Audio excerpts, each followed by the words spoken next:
closer to the bone. Don't you just wish your heart was made of stone?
Should be a lot of fun tonight. It's a battle of two of the elite starters in the National League, Carlos Zambrano and Aaron Harang, as we greet you from the friendly confines tonight for Chicago Cubs baseball on Comcast Sportsnet. What a win last night. We'll see what transpires here in Game 2. Hi again, everyone, and let's check in on the standings. National League Central, Cubs up a game on Milwaukee. The Brewers won as well last night. Tonight, Ben Sheets will go on short rest for the Brewers against rookie right-hander Felipe Paulino in Houston. And we're set for Cubs baseball. Bob Brenly and Len Casper with you. Got to talk about that ninth inning and the fact that the Cubs were able to come from behind and steal one from the Reds. Well, it started with a great at-bat by Ryan Theriot to draw the base on balls. Derek Lee, who was 1 for 19 before his at-bat, got a big base hit. And then Mark DeRosa, who was 1 for 8 lifetime against David Weathers, came up with the huge game winner, touching off a celebration the likes of which we have not seen at Wrigley Field for quite a while. Some of the numbers for you. The Cubs are back to 500 in one-run games after beginning the year 2-12 in that department. They actually haven't come from behind and won in their last at-bat. A lot compared to the rest of the majors. But that wire-to-wire wins department's interesting, isn't it? It speaks to the fact that Cubs score early, and it also speaks to the fact the tail end of the bullpen has been really good when given a lead. How about the pitching matchup tonight? Aaron Harang, one of the best starters in the league on a losing ball club. And for Big Z, he will work on short rest essentially for the first time. Well, if familiarity breeds success, the Cubs should do well against Harang tonight. This will be his 5th start against the Cubs this year, the 2-1 record. Unlike most teams in the National League, the Cubs have actually banged him around a little bit this year, the ERA of .568. Coming up, Carlos Zambrano coming off back-to-back wins on the trip. Will pitch in the home pinstripes tonight. Cubs baseball on Comcast Sportsnet is brought to you in part by Chevy. Log on now to ChevyDriveChicago.com. Check us out today at ChevyDriveChicago.com. Walgreens, the pharmacy of the Chicago Cubs. Your local area Lexus dealer who invites you to test drive a Lexus today. Rico, how well do you print, copy, scan, fax? How well do you share?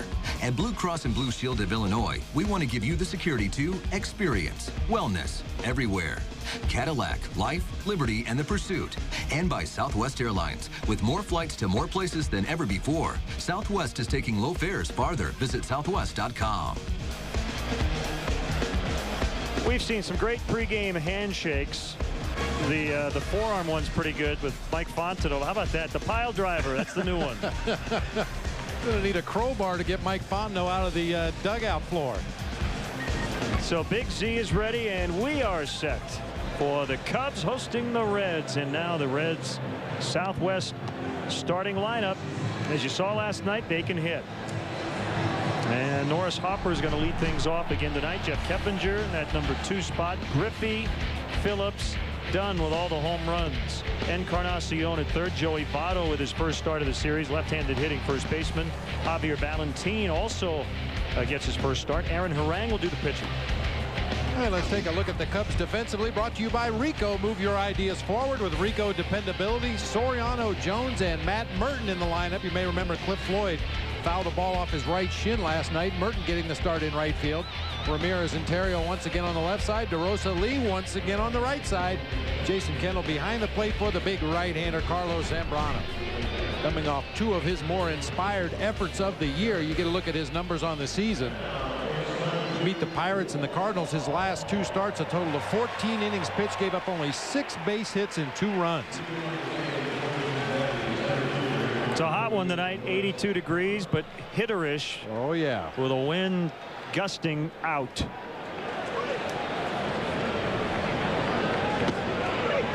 First pitch strike, and we're underway.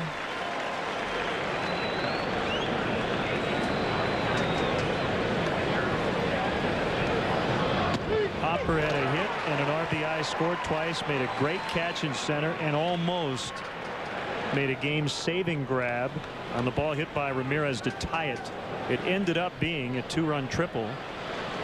How Hopper even got there, we'll never know, but he did, and he actually maybe overran it or overdived it, if that's a word. Well, I used overdove last night, but we get the idea. He dove for the ball, and it actually went over his wrist.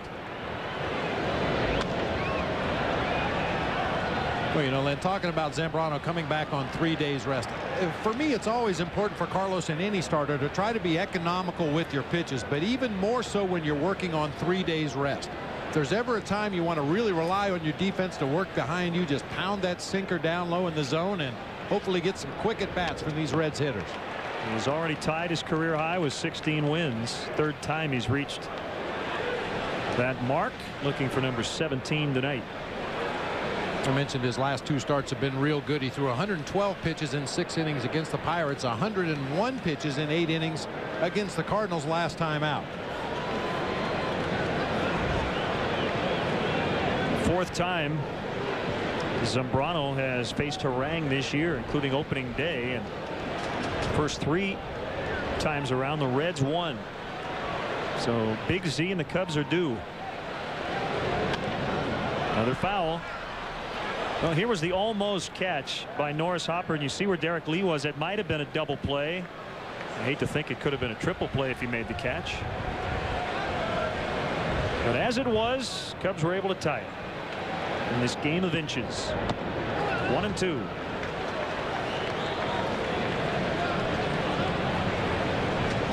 You think about Mark Loretta's bouncer that hit first base last week. You just hope that if you get the bad breaks, that eventually you get a good one or two that will even it out a little bit. The Cubs got it last night. That's what longtime baseball people will tell you, that over the course of a long season, those kind of breaks, those freaky things, balls hitting the base, you know, guys being out of position, getting hit by throws. Hopper hustling to be a tough play. Ramirez will make the throw, and it's late. That'll be an infield single for Hopper.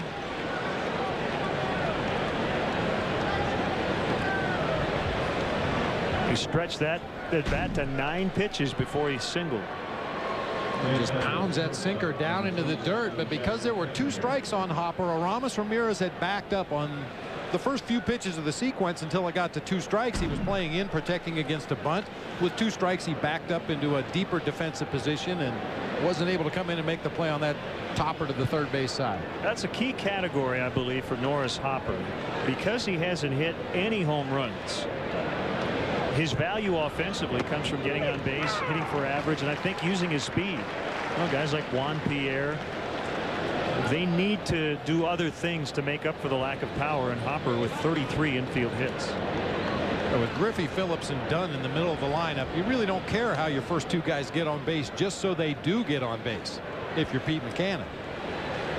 And this is a combination that he likes to play hit and run with. It's very tough to steal on Carlos Zambrano because he unloads the ball to home plate so quickly. But the Reds may play some hit and run here. Well, they're going to play hit and walk to first as Keppinger plunked.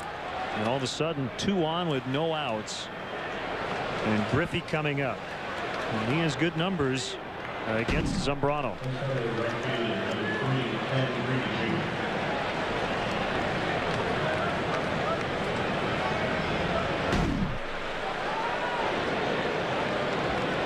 Eleven for 27 with 2 home runs, 5 doubles, 5 walks for Junior against Zambrano.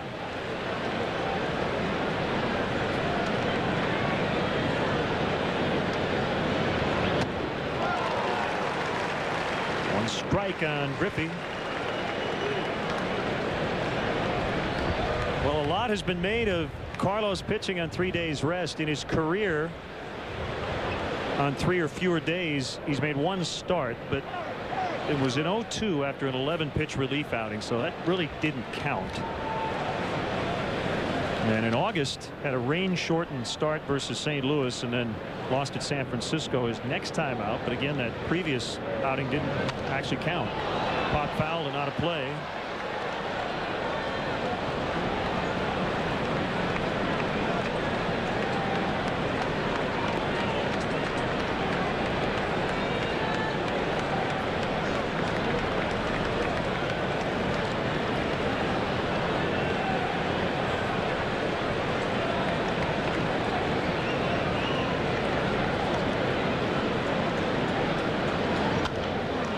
Another foul pop. It's strange to see Carlos 4, 5, 6, 7th in the league in strikeouts. Normally expect him to be in the top 2, 3, maybe 4. 166 on the year. He's actually tied for 6th with Ian Snell. Aaron Harang is 2nd in the league. Check swing by Griffey. And Carlos has had a couple of starts this year in which he has struck out 0. He's now hit 14 batters, tied for the league lead. And Griffey has had a lot of success against Carlos. Zambrano also tied for the most walks in the National League with Doug Davis, 94 apiece. Swing and a miss. There's that strikeout.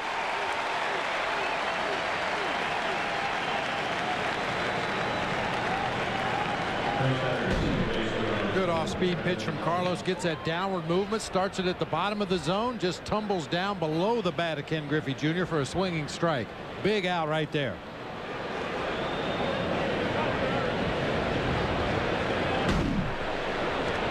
Sets up a potential double play opportunity with a right-handed hitting Brandon Phillips.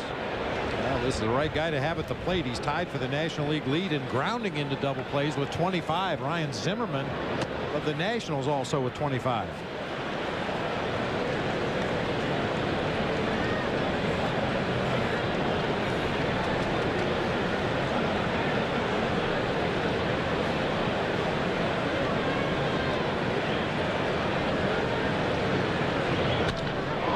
Smacked into center for a base hit. Hopper was actually looking back. He's going to try to score. Jones with a throw.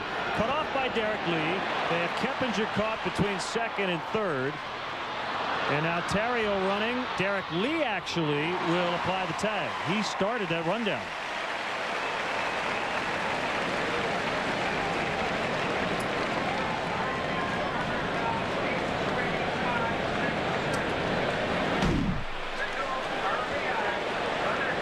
And Phillips takes that cutter back up the middle of the field. Jock Jones' throw to home plate was wisely cut off by Derek Lee. They were not going to get the out at home plate. This rundown went on a little longer than it should have. If Ramirez goes hard at Keppinger there and tags him before he gets back to second base, Brandon Phillips has no choice but to retreat to first. He was about halfway between first and second. So 1-zip Cincinnati and a 1-ball no strike count on Adam Dunn. 11 for 48. Versus Zambrano. 6 home runs, 11 walks, 12 strikeouts. It's kind of been all or nothing.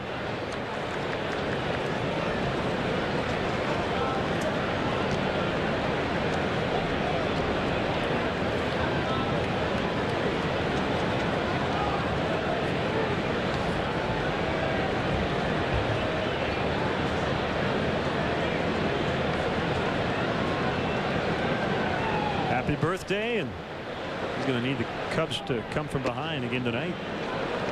What our opening graphics seem to indicate is the Cubs are best when they get a very early lead and then hang on.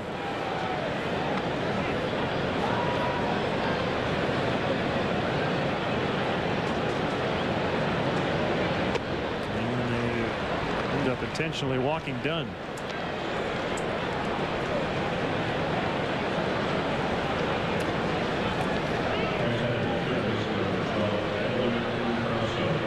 exactly the kind of start you hoped for Carlos Zambrano coming back on short rest. He's already thrown 22 pitches here in the first inning and looking up at a 1-0 score at this point. Encarnacion, the batter, playing third. Slider missed.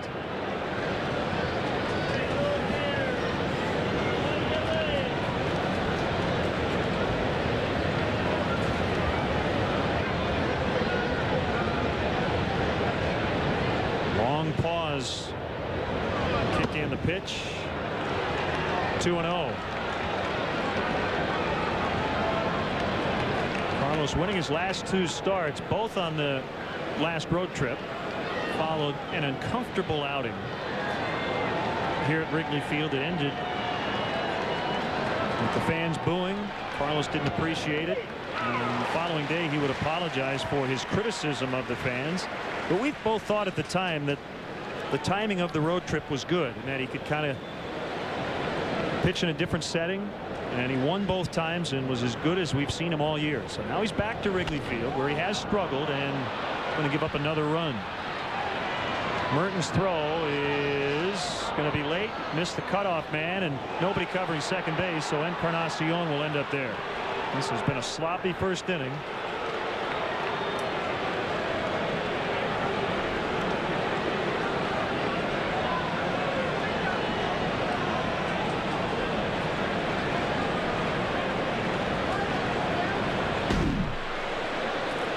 I'm not sure where Ryan Theriot ended up on this play. It would seem that he would be the guy to cover second base on this play. Derek Lee could not cut that throw off. It was too wide and too high. It goes all the way through to the plate, but ultimately nobody covering second base. Hey, you can see DeRosa was running over toward first base. Derek Lee was in a cut position, and you can see in your picture right there, nobody close to the bag. Jock Jones, the closest defender.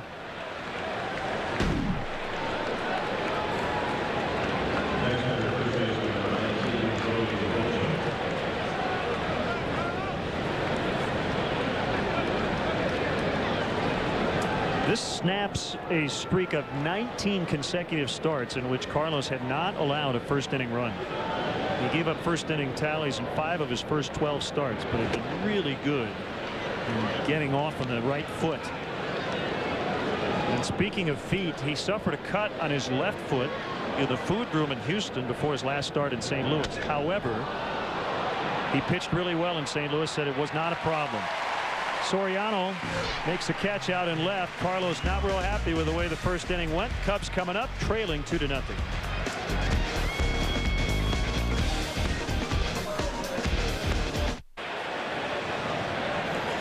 Well, they did it last night. Let's see if they can come back again tonight. Now the Cubs Southwest starting lineup, same as last night, 1 through 8. The one exception, Matt Merton starting at right. That's because Cliff Floyd fouled that ball off his right calf.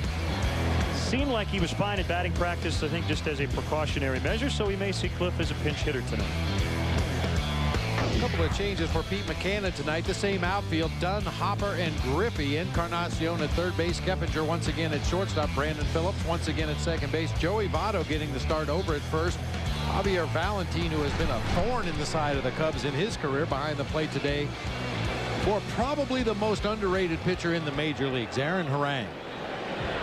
15-4 on the season. The bullpen has blown 4 possible victories when he had a lead late in the ball game. And he begins Soriano with ball 1, fastball just off the outside corner. I'm going to vote for he is the most underrated pitcher in baseball. You think about the year he had last year. He didn't get any Cy Young votes. Led the league in strikeouts and complete games, tied for the lead in starts and wins. And the only pitcher in the 50-year history of the Cy Young Award to lead his league in wins and strikeouts and not win the award.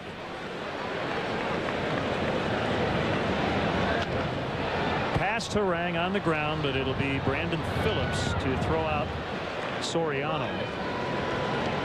Harang right now second in the majors with a .789 winning percentage. Brad Penny is tops at 16-4. That's an .800 winning percentage.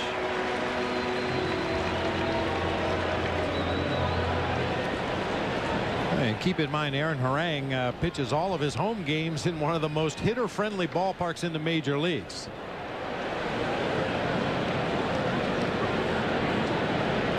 Now the guy who got it started in the ninth with one of the best plate appearances of the season. Took a walk, very patient approach. Derek Lee followed up with a single. Tied it on the triple by Ramirez. The intentional walk of Darrell Ward, and Mark DeRosa with his 5th hit of the night to win it.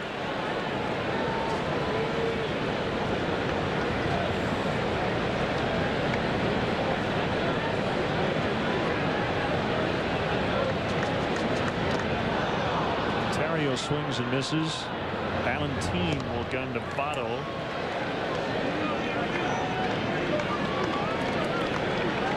Brings up Derek Lee. This is the Aaron Harang slider. Starts it at the bottom of the knees, breaks it down in the dirt with the 2-strike count. Gets the swing from Ryan Theriot. Man, Harang is the kind of pitcher, his stuff will not light up the radar gun. He's got a good fastball that consistently in the 90-mile-an-hour range. Has a good, sharp, late-breaking slider. He'll mix in an occasional curve, an occasional changeup. He hides the ball very well from the hitter and just commands that fastball everywhere in the strike zone.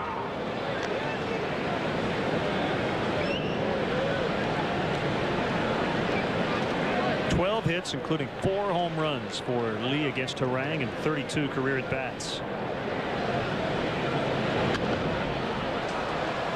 Harang is 2-1 against the Cubs this year in 4 starts, but a high 5.68 ERA. He has never lost at Wrigley Field. He's 3-0.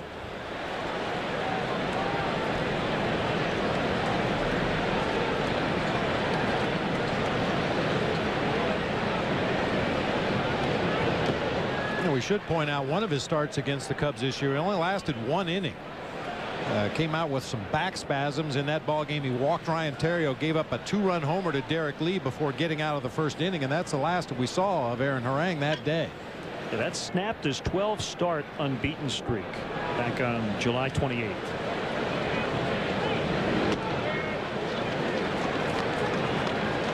We broadcasters sometimes get too caught up in the old boxing cliche of, you know, toe-to-toe, had him up against the ropes. But this is a heavyweight battle tonight. Harang 6'7", 275. Zambrano 6'5", 255. We're not talking middleweights or featherweights or even welterweights. This is the heavyweight division. Yeah, it's a good thing there's one on each side of the field, because if they were both in the same dugout, Wrigley would tilt to that side. Just one thing to watch for Harang tonight. Watch how many times he either hits his target or misses in his favor. He rarely makes mistakes over the heart of the plate where you can get a real good swing at him. He has given up 25 home runs on the season, but coming into tonight, only 188 base hits in over 209 innings of work. And just 49 walks. Yeah, rarely walks anybody. He's a power command pitcher. He limits the base runners, and that's why the home runs normally don't hurt him that much. Check swing by Lee, and he held. So this battle continues. 3-2 with Ramirez on deck.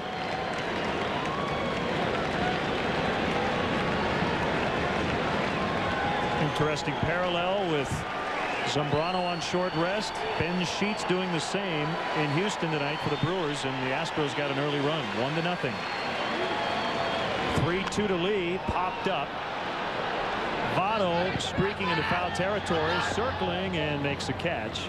And the Cubs go down 1-2-3. Cincinnati 2, Cubs 0 after 1.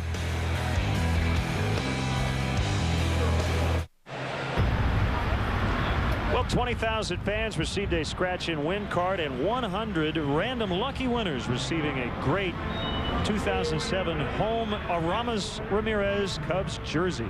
Compliments of Gatorade.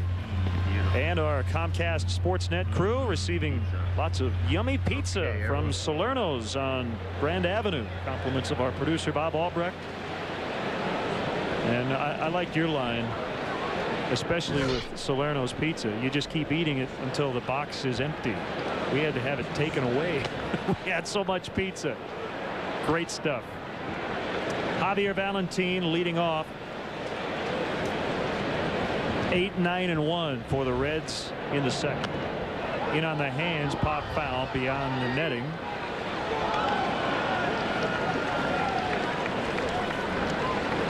The Cubs can come back and win. They would get their manager Lou Piniella into a 16th place tie with Tommy Lasorda on the all-time managerial victories list. Lou with 1,598, Lasorda 1,599.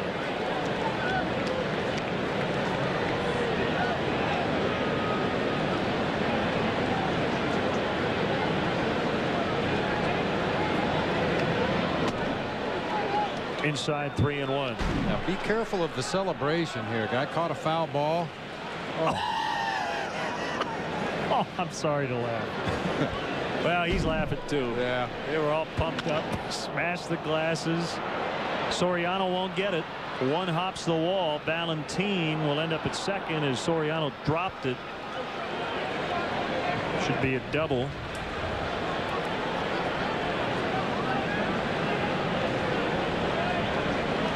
I mentioned Valentin has been a thorn in the side of the Cubs. He's been a thorn in the side of Carlos Zambrano. Was hitting .316 coming into this at bat. That'll go up. Screaming line drive into that gap in left center field. I thought that ball might slice back towards Soriano, but he squared it up pretty good. That ball held line all the way out to the vines, and now you would assume Harang is going to put down his 10th sacrifice bunt of the season, or at least attempt to.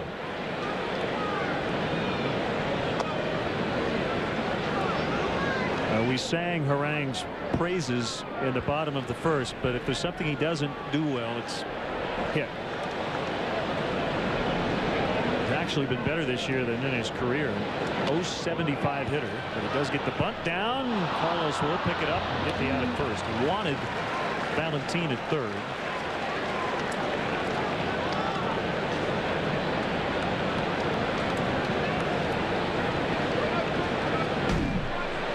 Carlos and Ted Lilly are the two Cubs starters that always look to get that lead man, and in his haste Carlos just fanned on that ball. May have had a play at third base. Valentin does not run well, but once he doesn't pick it up cleanly, he wisely just takes the easy out at first base. He's got away from him right there. Tosses on to Mark DeRosa covering first for the out. Infield moves in against Hopper. Hits it foul.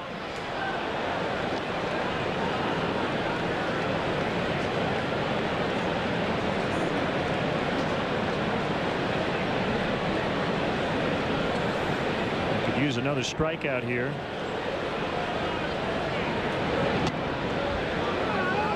One in the first inning, Ken Griffey Jr. and I probably should have looked before I talked about his strikeouts. Actually, as far as the rankings, Carlos is in pretty good shape. The best he's done, he's finished 4th in the league in strikeouts. And right now 6th. Not bad. Base hit. Right between Lee and DeRosa, and Valentin will trot home 3-0. This crowd is very quiet.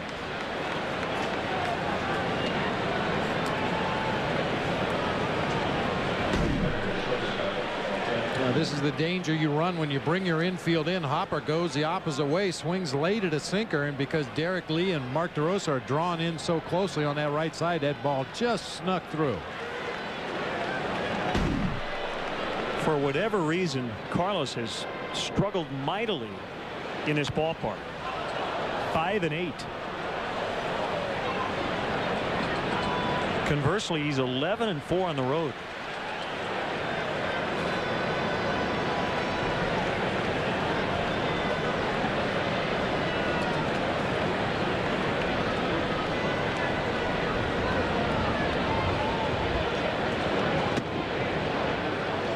One on Keppinger. 40 pitches already in the ball game. We talked about trying to limit the number of pitches coming back on short rest. That's not going to be the case tonight.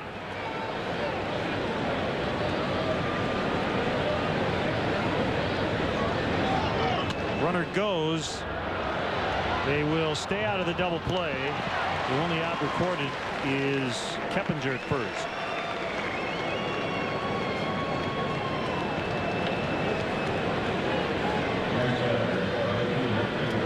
Sheets leaving after 1. Apparently there was some sort of injury warming up.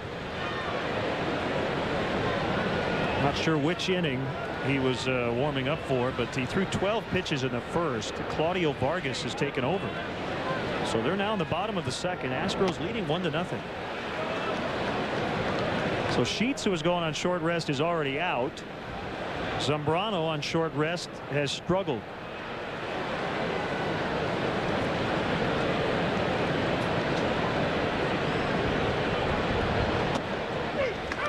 And it's 1-1. Well, we should probably talk about the philosophy of doing it right off the bat, because it's going to be talked about tomorrow. Was this the right move? Was it a good idea?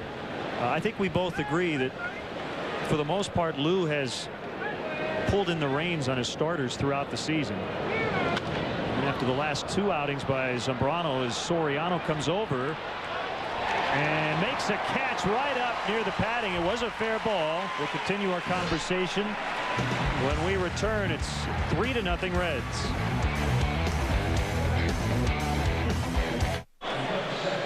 Honor your loved ones with an engraved brick on the sidewalks beneath the historic Wrigley Field marquee. Join thousands of others in the commemorative paver program and make your mark on the grounds of Wrigley Field. All orders come with a replica brick for your home or office. Space is limited, so order today. For complete details, visit Cubs.com or call 1-800-851-6846.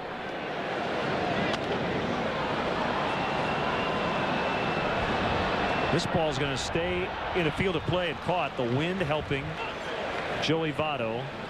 Instead of going on a play, he was able to get it.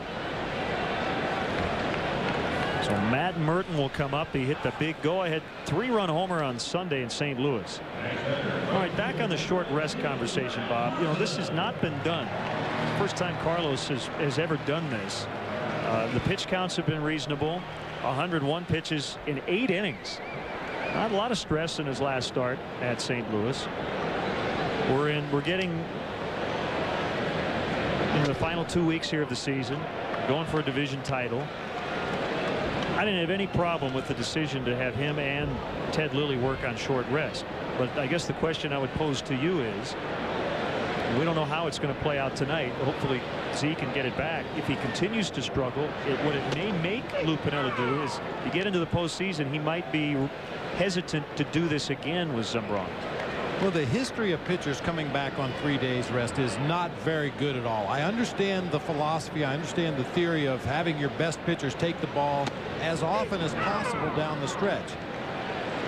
However, if you have a number 4 and a number 5 starter that you feel confident can go out there and give your team an opportunity to win a ball game, you don't even think about going to the 3-man rotation. So the ineffectiveness of Sean Marshall and Steve Traxel, to a lesser extent, I think have kind of forced Lou's hand into doing this. And I don't disagree with the decision, regardless of what happens over the next couple of weeks here. I think this is exactly what Lou has to do. Cubs will probably need one more start from a 5th guy. And it would come on the last road trip next week. Well, he painted. Tim Timmons, a home plate umpire, made the call. That's probably not the last time you're going to say that tonight about Aaron Harang. That's what he does. Good hand for Mark DeRosa, who is 10 for his last 10 versus the Cincinnati Reds. 5 for 5 on August 16th. 5 for 5 last night, including the game winner. Fly ball to right. Griffey makes the play, and that ends the inning. 6 up, 6 down for Harang. 3-zip Reds. Cubs baseball is brought to you in part by Aflac. Ask about it at work. And by Nissan, who invites you to shift the way you move through the world. Ready to go in the 3rd inning. Called strike on Brandon Phillips, a slider from Zambrano. 3-0 Cincinnati. A significant development in Houston with Ben Sheets warming up for the 2nd inning. Some sort of injury that has not yet been disclosed And that is significant for a couple of reasons. Number one, he's their best pitcher. Number two, they don't have an off day the rest of the way. Their bullpen tonight will have to go at least 8 innings, or 7 if the Astros win it after 8.5. So we'll keep you posted.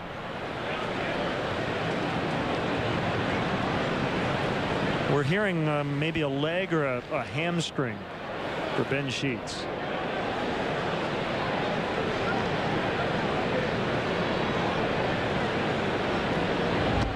It's funny, Len, you talk about guys coming back on 3 days rest, and the initial concern is always with their arm. How is their arm going to stand up to coming back a day sooner than they normally do? But I don't think it's unusual what happened to Ben Sheets. You think about the legs and how fatigued they can get, especially if you run up a high pitch count in that start on short rest.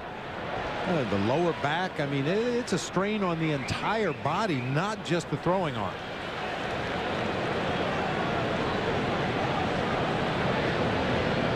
A wind and the 3-2 pitch, and Phillips walks.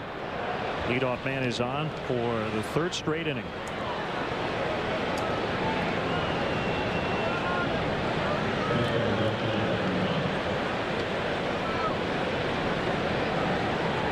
There's no rhythm whatsoever for Zambrano in the early going.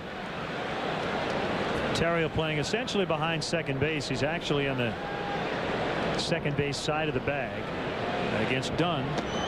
Dead pull hitter. Velocity's not a concern, but he just didn't really look good mechanically on that pitch. Boy, had a lot of side-to-side late movement on that sinker. Normally his sinker has late movement, but it's more down than anything else. That one looked like a tailing sidearm fastball working away from Jason Kendall. He had to make a quick adjustment at the end there just to catch that pitch.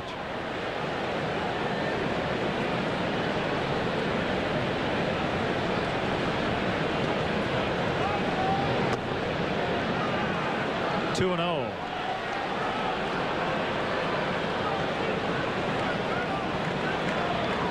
I think unless we see some signs very quickly that Carlos is going to be able to right the ship, Lou's going to have to get somebody up in the bullpen. It's one thing to overextend Carlos on normal rest, but when you're bringing him back on short rest and his rhythm has not been good since the very beginning of this ball game. He's made some mistakes over the heart of the plate early, and the Reds hit those pitches. I don't know how many pitches you can let him throw in this situation, how much deeper the hole can be.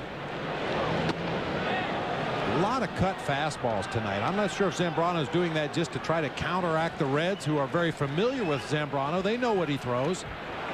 They know he relies on that hard sinker, hard slider, and occasional splitter, but he's thrown a lot of cut fastballs at 88, 89 miles an hour tonight and hasn't been able to command it consistently. There's another one right there.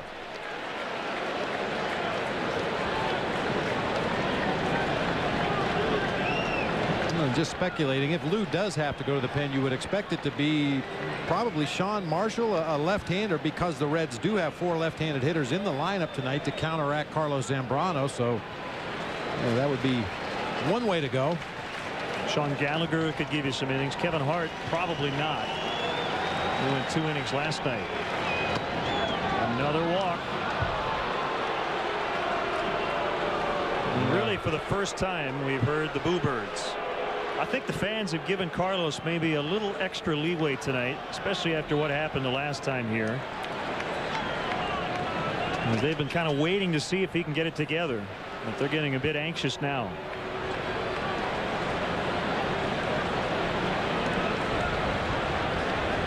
Don't miss any of the action as the Cubs battle the Reds tomorrow at 7:05. The first 20,000 fans will get a scratch and win card. 500 random winners will receive an autographed Hall of Fame Billy Williams photo. Compliments of Bank of America.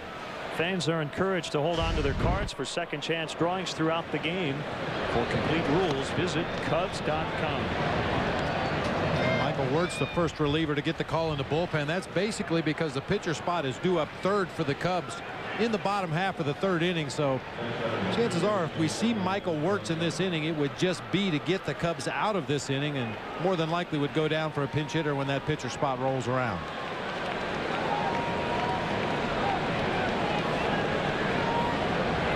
tell you, I hope he gets through this inning. And I say that because if you take him out in the middle of the inning, just, you know what I mean? Yeah, I know what you mean. What happened the last time he was here? But I do agree with you. I think the fans have been more patient than normal. I think they're trying to will Carlos to stay in this ball game and give his team a chance to get back in it. But unless he can start finding that strike zone with more consistency, I'm afraid for what might happen if Lou has to go get him in the middle of the inning.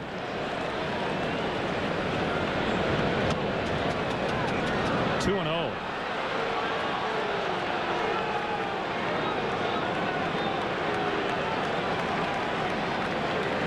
And while I say that, I'm not worried about the fans' reaction. I mean, they have the right to say whatever they want.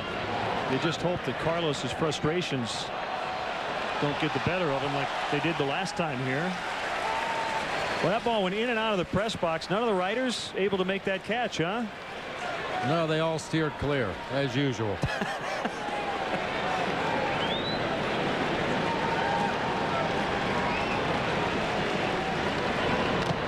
2-2.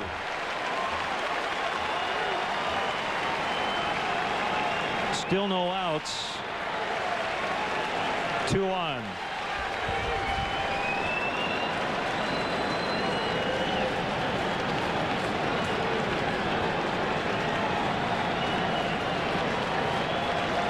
Fans getting up really for the first time tonight.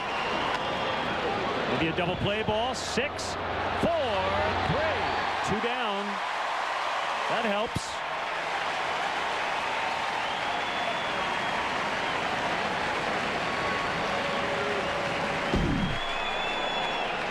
Well, that's the way you talk about turning a double play back in spring training. Watch Ryan Theriot run at his target.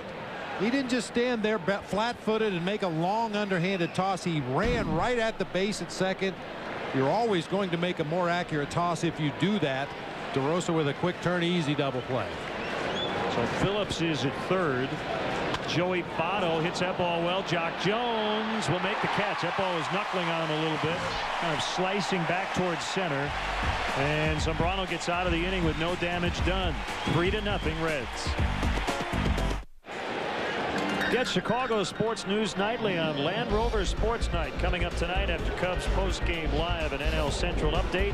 And part 2 of Sounds of the Season about Chicago baseball broadcast history. A look at Jack Brickhouse. Join Mark and Pat for Land Rover Sports Night tonight after Cubs post-game live only on Comcast Sportsnet. Fans' best friend. Hopefully you checked out the segment on Harry Carey last night. Produced by Willie Parker. I was fortunate enough to help out Willie with that great piece. So Jack Brickhouse tonight. And then the current tandems in town, including us, tomorrow night. You just kept saying no comment. Thought you'd open up a little bit. I got nothing to say. If there's no ball game going on, I have nothing to say.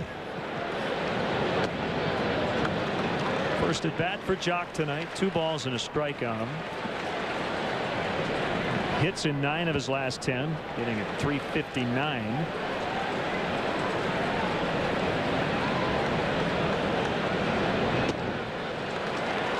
It's 3-1. I got to tell you, Len, I learned so much about broadcasting from being around Harry for the couple years I was here doing radio back in '90 and '91. I'll never forget, we had a roundtable discussion. Ron Santo and Tom Brenneman and Harry and Stoney, all of us were a part of it, and we were sitting around talking about the upcoming season and how do you think the Cubs are going to do. And of course, it's my first broadcasting gig, so I think the Cubs are going to be great. I think they're going to win the division. Jock Jones with a rocket right at Brandon Phillips. 1 out in the inning. And after we finished the taping, Harry looked at me and said, "Do you really believe that?" I said, "Well, yeah," but apparently it wasn't convincing enough, because Harry said, "You only have one thing in this business, and that's your credibility. So be careful who you endorse."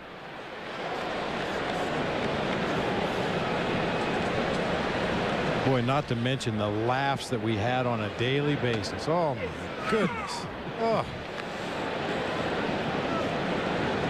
That's great advice, though. received from Harry. You know, I was saying what I thought fans would want to hear. You know, I think the Cubs are going to do well. And it wasn't that he was doubting whether the Cubs were going to be any good or not. He just wanted to make sure that that's what I truly believed, and I just wasn't saying it because I thought that's what the fans wanted to hear. Valuable lesson learned. 2 strikes on Kendall. Taps it foul. By the way, coming up this weekend, and we'll give you the stretch singers here the rest of the way. Rhino tonight on his birthday. We'll handle the stretch. We'll chat with him about his first season as a manager in Single A Peoria. Another Hall of Famer tomorrow night, Billy Williams. Then this weekend should be a lot of fun. Dutchie Carey will be with us on Friday, and she will introduce Take Me Out to the Ball Game. There will be a recorded version of Harry Carey's last rendition. This will be the 10th anniversary of that rendition at the end of the 1997 season. On Saturday, the winner of the ultimate 7th inning stretch competition will handle the duties, and then, as always, the Cubs grounds crew on Sunday, the final home game of the regular season.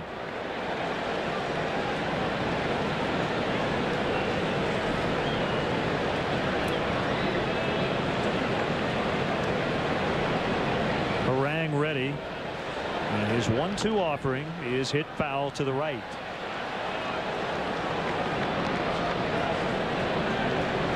So the official word coming from the Brewers clubhouse in Houston: Ben Sheets left after 1 inning with left hamstring tightness. They trail 1-0 in the bottom of the 3rd.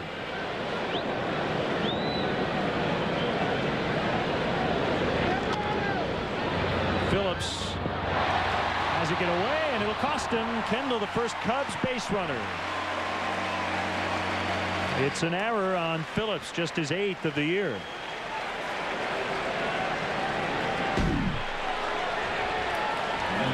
Well, that's an oddity. Brandon Phillips, a guy that's making a bid for the Gold Glove Award in the National League at second base. You rarely see him make a misplay like that. Hopefully the Cubs will be able to take advantage. Leading all National League second basemen in total chances and fielding percentage. And now Zambrano will try to help his own cause and try to assist his team getting back into this ball game. Big cut, and he missed. We'd like to see him do what he did in batting practice. See those 2 marks on the camera shed out in just to the left of straightaway center field? Those were 2 Carlos Zambrano batting practice home runs. Those are titanic blasts. Bounced up the middle. Phillips will get there. The backhand flip, and they get the out. Are you kidding? A basketball move. Yeah, really, that's the only option Brandon Phillips had right there. His momentum was carrying him out towards center field. If he tries to turn his body, make an underhanded flip to Keppinger, there's a chance Jason Kendall beats that at second base, but makes the dangerous no-look backhanded flip, and Keppinger with a nice adjustment to get the out at second. Playing point guard. The 2 outs.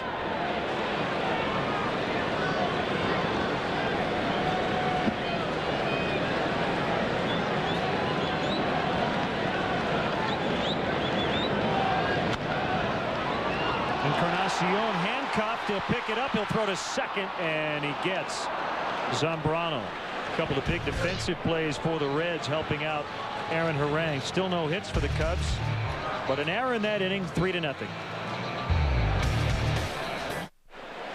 And normally with the pitcher running at first base, the first baseman wouldn't hold him on. He'd play right behind him with 2 outs in the inning. But because Alfonso Soriano is such a drastic pull hitter, the Reds decide to hold Zambrano. He had a very short lead, and after the bobble by Encarnacion at third base, he still had time to get Zambrano at second. We saw Phillips stretching like a first baseman at the second base bag. In any other situation, you'd probably swing your first baseman around behind the pitcher at first base just to give yourself a little more range. But since Soriano never hits the ball that way, why plug the hole? I usually write in my scorebook, you know, lineouts, hard hit balls, errors, big defensive plays in red. Every batter in that inning I have in red. The hard lineout by Jones, the error allowing Kendall to reach. The fielder's choice, Zambrano hit into with the great back behind the back flip by Phillips, and then that play we just showed you. So it was a bizarre inning. Called strike on Valentin. A leadoff double and later a run in the second. We're in the fourth, 3-zip for the visitors.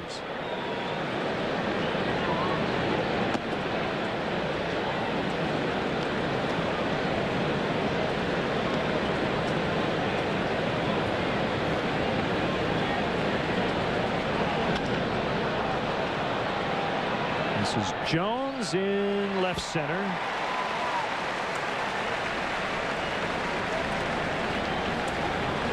Now tonight's Aflac trivia question. Prior to Mark DeRosa, who was the last major league player with 10 straight hits versus an opponent.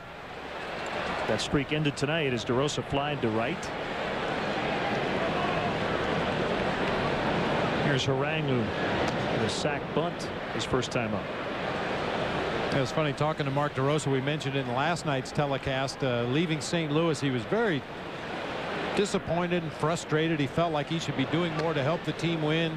Didn't feel like he was swinging the bat as well as he should. He said he called everybody he knew, including his hitting coach Rudy Jaramillo down in Texas. He called Chipper Jones and some of his teammates in Atlanta, some of his teammates in Texas. He called his dad. Anybody that would listen to him, he talked to, and whatever they said, it worked. I also asked him about that base running play. The throw from Griffey hit him. We saw Mark almost stop as that ball was trying to get to Encarnacion, and I said, what were you thinking there? He said, I was trying to get in a rundown to allow Derek Lee to score. He said he was reading Encarnacion. He figured the throw was going to beat him by a mile, so he was just going to kind of stop and try to kind of delay the play. That was a heads-up move. The ball ended up hitting him, and he was safe anyway. That's one of those breaks like we were talking about earlier. The Mark Loretta ground ball that hit the base in Houston. The throw that hit Mark DeRosa in the back. You got to get your share of those over the course of the season.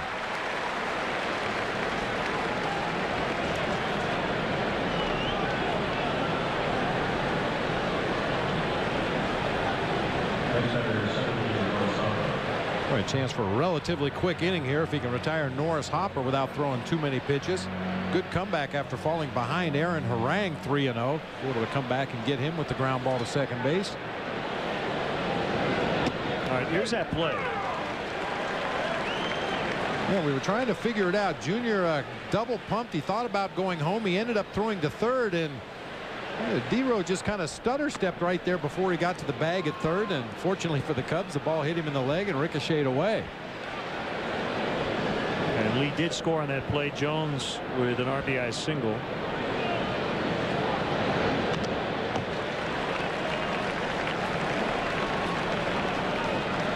There are times when you think the play is going to be close and you run harder.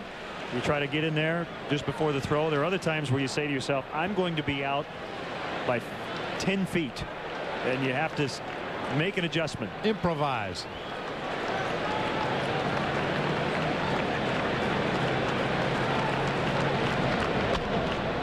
DeRosa will charge.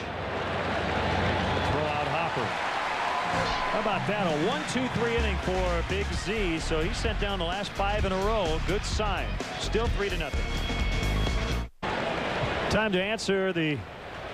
Well, let's tell you first about the sale of individual tickets for the 2007 National League Division Series. Cubs making the announcement today that on Sunday, September 23rd at 9 a.m. Central Time. Tickets will be available, but not at the Wrigley Field ticket office or tickets.com outlets. Tickets will be available in the following methods: by telephone through tickets.com beginning at 9 a.m.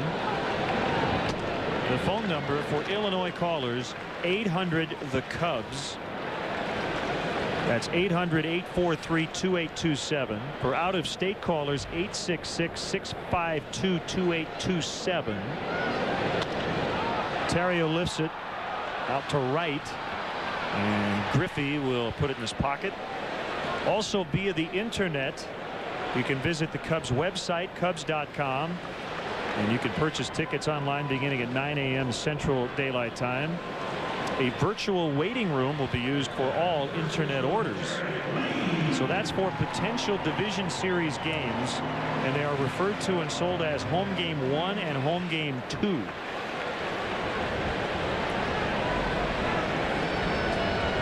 Dates and times of the potential Division Series games at Wrigley Field are yet to be determined. Griffey again. You ever been in a virtual waiting room? Sometimes I feel like it.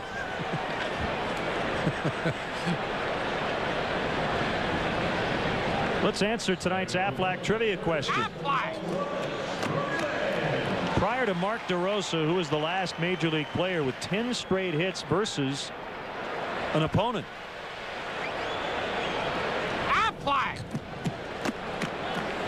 Eddie Taubensee. There you go. In 1999 with the Reds against the San Diego Padres. I knew it had to be a catcher. Eddie Taubensee. Wow.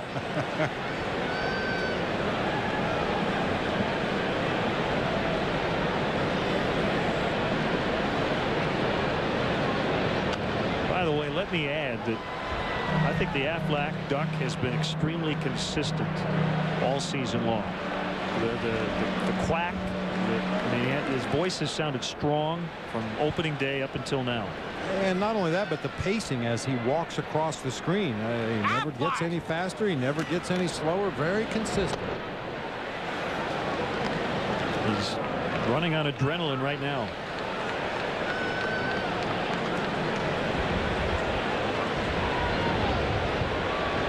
Working tonight on no day's rest. We saw him last night. Cubs need a hit. They don't have one to this point against Harang. Only base runner was via the error by Brandon Phillips.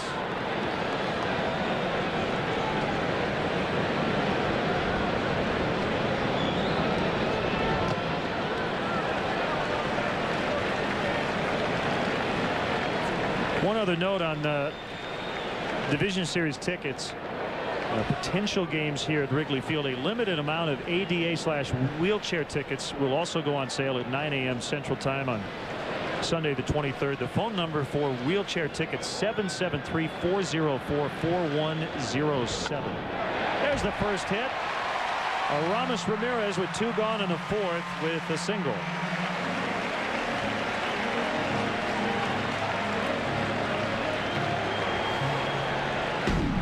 Came on a breaking ball. A rare mistake from Harang. Left that one up over the inside part of the plate on the 3-2 count, and Ramirez smokes it into left field for the first base hit of the game for the Cubs.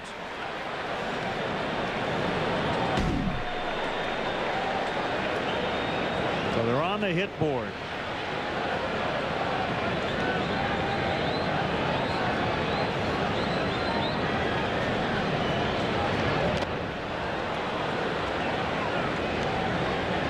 Is it true from your experience that with a guy like Harang, who generally does hit his spots, that when he does make a mistake that it occasionally works for him because it almost fools the hitter? Absolutely. Absolutely. He has made a couple of mistakes in this ball game. He left a pitch up over the heart of the plate to Derek Lee earlier. It's just such a surprise. You become so accustomed to facing a guy, and as I mentioned earlier, the Cubs have seen a lot of Aaron Harang this year. They know what he's all about. They know his stuff. They know how he likes to pitch, and they're very used to seeing him pound that outside corner with his fastball, throw the slider down low in the dirt. And when he hangs one over the heart of the plate, you're so caught by surprise sometimes you can't pull the trigger.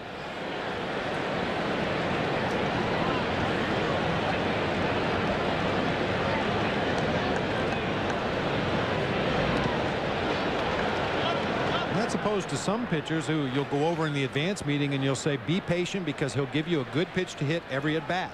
And there are pitchers like that in the National League. If you're just patient enough to give them the opportunity to make that mistake every at bat, every hitter in the lineup should get one good pitch to hit every at bat. That's not the case with Aaron Harang.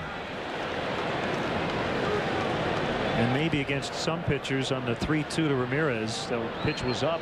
Aramis hits a home run instead of a single. Merton with a good swing. First and second.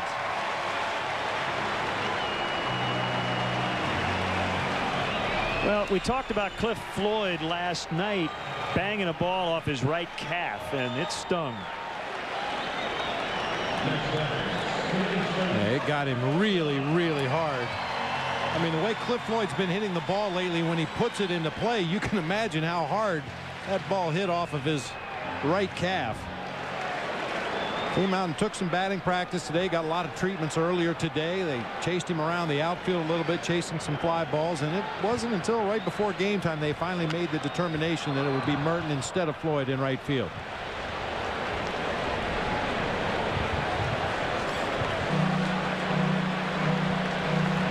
Cliff's excited. He's going to break out the contact lenses on Friday for the day game. The shaded lenses work like sunglasses, but they're contacts.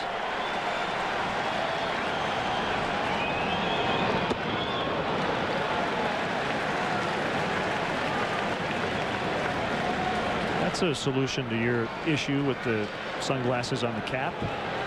Put them literally in your eyes. Then you get a big black cloud in front of the sun and you've got shaded contact lenses in your eyes. Timeout. I need to take my lenses out. Fly ball right field and out of play. You know, there's some things in this game so far that you just can't improve upon. And the flip down shades are so functional. I think you know, they were invented for a reason. So ball players could wear them on sunny day games and be able to see clearly. And if the ball's hit up in the sun, you just flip them down. Piece of cake. I wish that were a misprint, but Johnny Estrada, a grand slam, and all of a sudden Milwaukee leading 5-1. I tried to talk right through it and hope it went away. I appreciate that. I know Cub fans everywhere do too. Well, the tying run is at the plate. And the guy who had 5 knocks last night, including his 10th home run.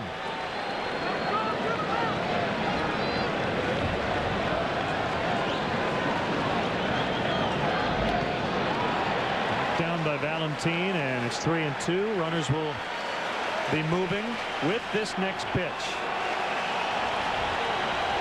That's more like it. They're just waiting for something to cheer about. John Cusack in the house.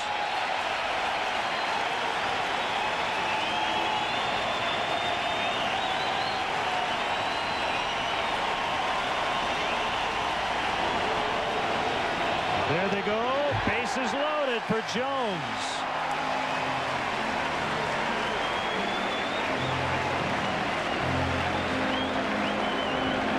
A 2-out rally.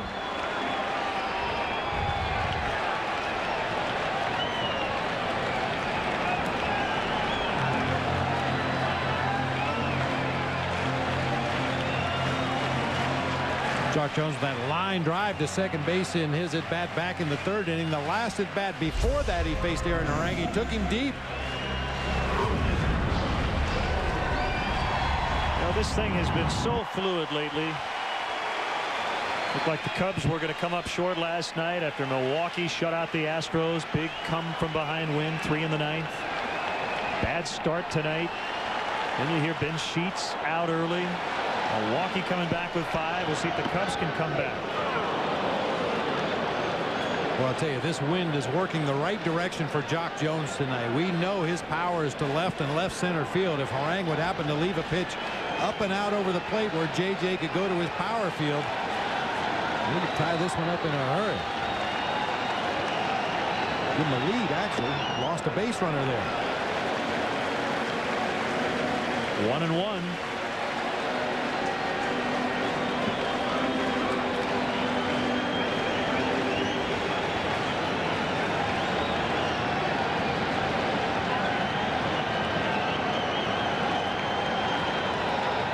Kick in the pitch. A bouncer toward the hole. Phillips can't get it.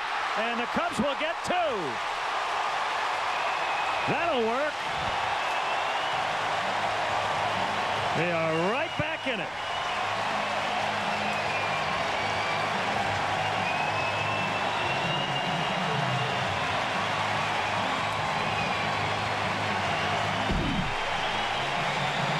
Well, I don't know how Jock gets to that ball. Down below the knees, out over the plate, reaches out and hooks it back to the right side. Big top spin bouncer, shoots through that right side of the infield. Ramirez scores easily. Merton right behind him. DeRosa advances all the way to third. I'm going to tell you something. You better hit a ball hard and in the right spot if you're going to get it past Brandon Phillips. He can really go get it.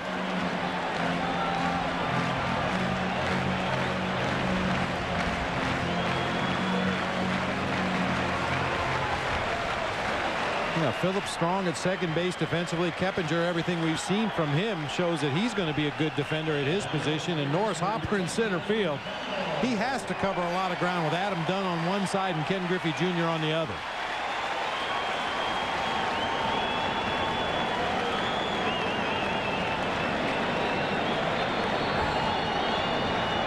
Single here would tie it. DeRosa at third base. Jones at first. The pitch to Jason Kendall. Called strike.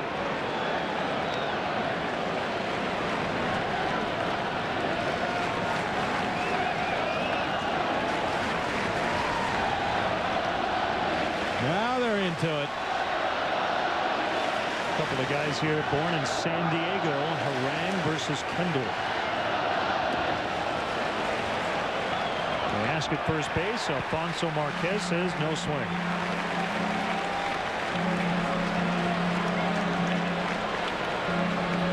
Good numbers for Kendall versus Cincinnati. A little easier for Jason Kendall because he chokes up about 1.5 inches on the bat. It's a lot easier to hold up, not to get into the physics. But if you're all the way down on the knob, just the weight of the barrel of the bat is sometimes it's just too hard to hold up.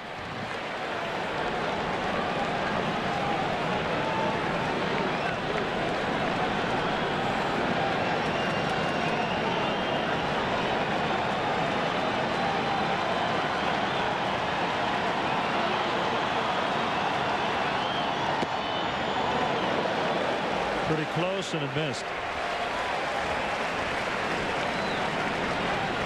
Pitcher spot next. 3 singles and a walk. Cubs back to within 1. And Zambrano looking stronger on the mound.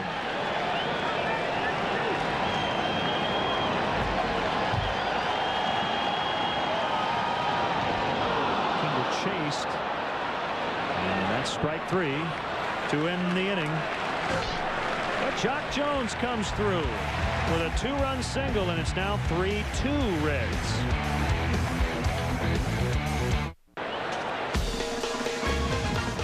Cubs baseball is brought to you in part by Midas. Visit Midas for brakes, expert auto maintenance, and tires. And by the Toyota Tundra, the truck that's changing it all. Find out how at ytundra.com. Let's check in on contestant number 9 in the ultimate 7th inning stretch competition, Eric Wallum from Bradford, Tennessee. Game. Take me out with the crowd. Buy me some peanuts and Cracker Jacks. I don't care if I ever get back. For it's root for the Cubbies. If they Here's don't contestant win, number it's a 10, shame. Dick Weininger 1, from Urbana, 2, Illinois. 3 strikes, you're out at the old ball game. Nicely Go done. Cubbies! 3-2 Cincinnati.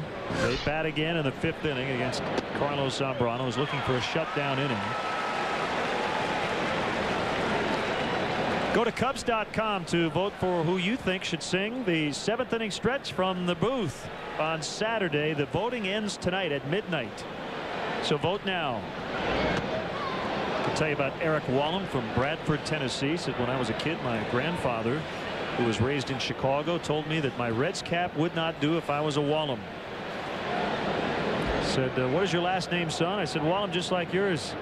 He said, then give me the Reds cap. He reached behind his chair, pitched me a Cubs cap. I've been a huge Cub fan ever since.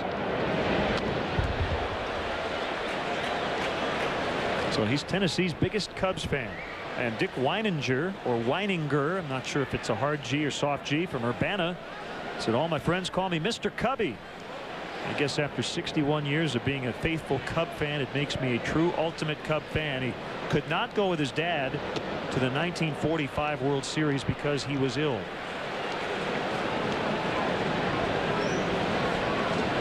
So we hope you've enjoyed us introducing you to the 10 finalists over the last week or so, and jump on Cubs.com to vote now.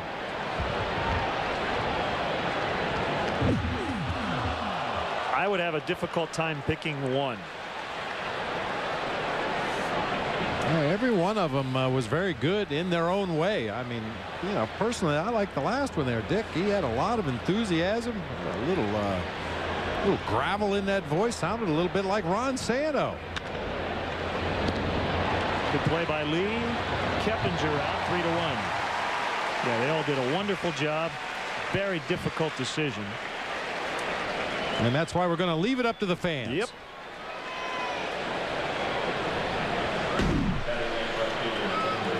Hard ground ball to Derek Lee, who has to go a couple steps to his right, and Zambrano hustling over there well ahead of Keppinger for the easy out at first. Also, Marcy Braun from Arlington Heights, who is one of the contestants, turning 30 today, so happy 30th. This would be a big week if she could win the ultimate 7th inning stretch competition. Yeah, the competition getting a lot of national media coverage. And we're excited to meet the winner on Saturday.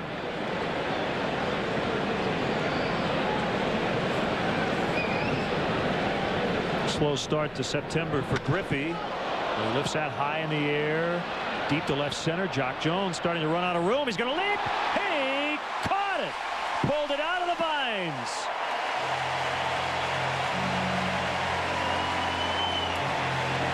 Jones has done it on both ends tonight. What a catch. That looked like a can of corn off the bat, but it hit so high in the air, it got up in that jet stream, started working toward those left field bleachers, and Jock Jones never takes his eye off that ball for one instant. Makes a nice leaping catch right up against the fence.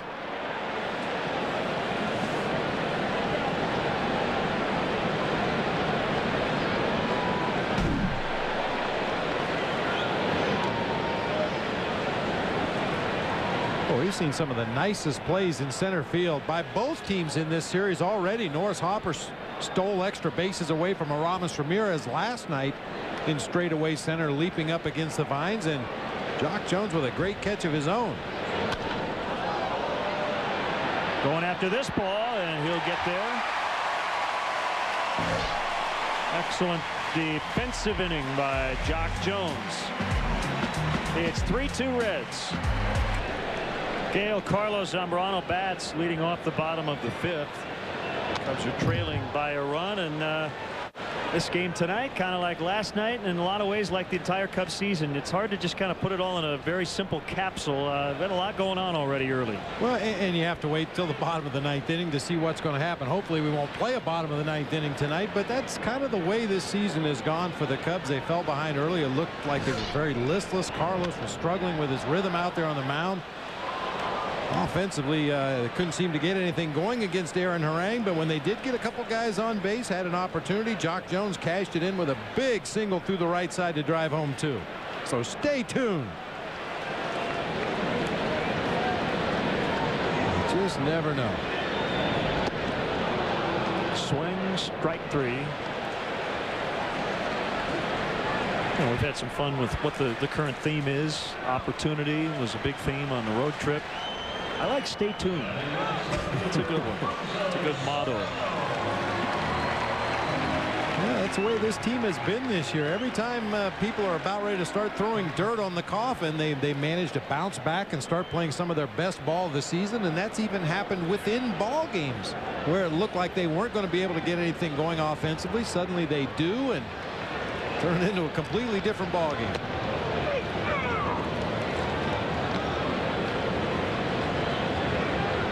Soriano, a fastball for a strike. Didn't offer at it. Took a pitch in the first inning as well.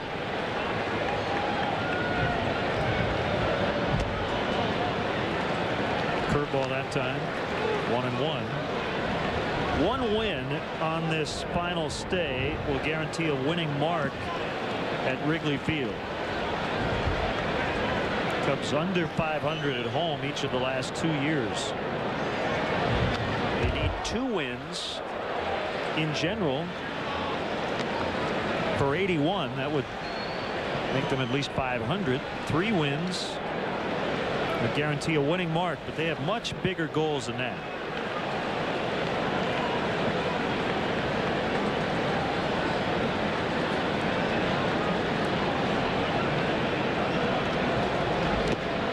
Last night suffering their 82nd defeat, guaranteeing their 7th straight losing season.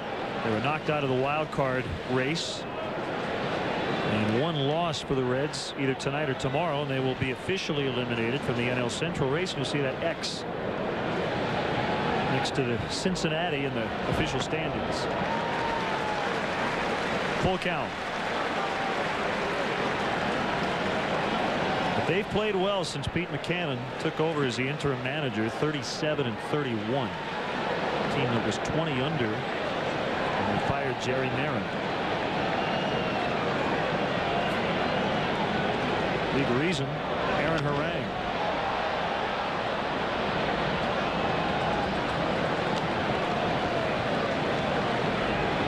Having a guy like Harang atop your rotation, that'll make you look good. Every manager would love to have a guy like Aaron Harang. And he just recently put up that 5 spot as that top of the 4th finally ended.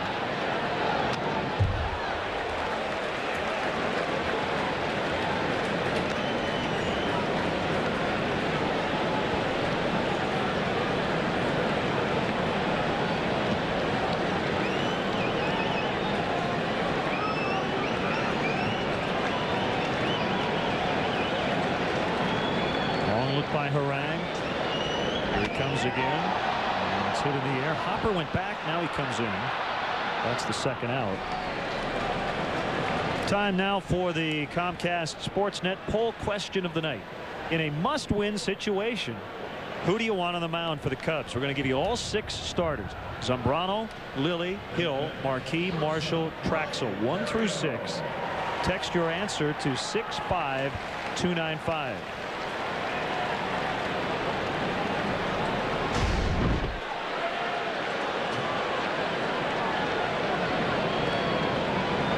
If you missed it, we'll give you the question again. Coming up one more time. Terrio with a 2-out single. Well, in the 4th, the Cubs got it going with 2 outs, and trying to do the same here in the 5th.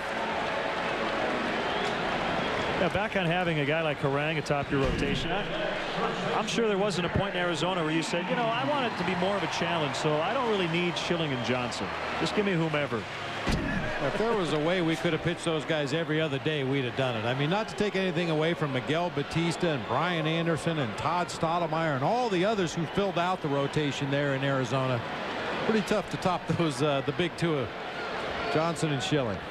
And a huge reason why the Cubs are where they are, the consistency of the Cubs starting rotation, the durability of Zambrano and Lilly and Hill and Marquis, Sean Marshall.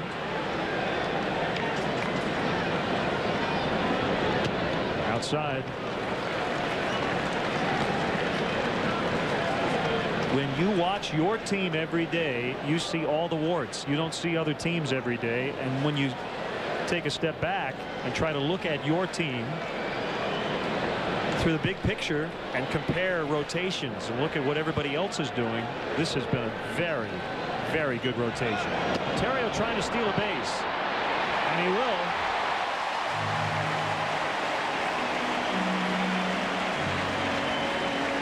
A struggle for Javier Valentin. He's now just 4 for 40, and Terrio with number 27. It's a good jump on Harang. Throw is Leighton on the shortstop side of the bag, and for whatever reason, Brandon Phillips is a full step and a half, maybe 2 steps in front of the bag at second.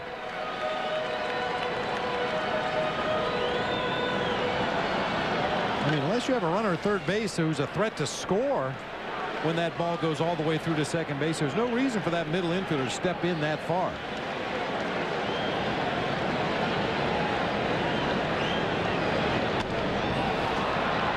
Griffey coming on. Will he get there? Yes. That's the third out. Not sure if Junior knew it was a third out. He was ready to throw. It's still 3-2 Reds. Tomorrow and Thursday, catch Bears Blitz on Comcast Sportsnet. Mark Shanowski will bring you all the latest news from Hallis Hall, including press conferences and player interviews. Don't miss Bears Blitz tomorrow and Thursday at 4:30 right here on Comcast Sportsnet. Zambrano with 3 consecutive scoreless innings. Everything seemed to turn after a visit from the pitching coach just after he had walked Adam Dunn. Put the first 2 on in the 3rd inning. Got a double play ball and Votto lined out. And not a hit since.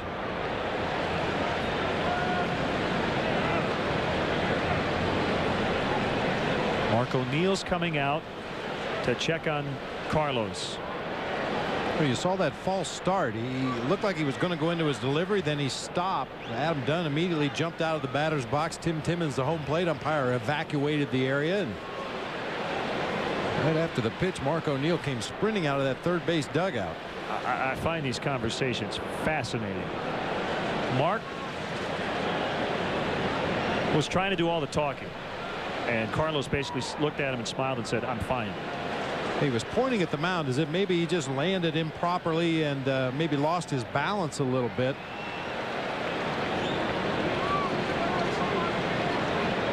Well, whatever Carlos said, it was enough to satisfy Mark O'Neill and Lou Piniella, at least for the time being.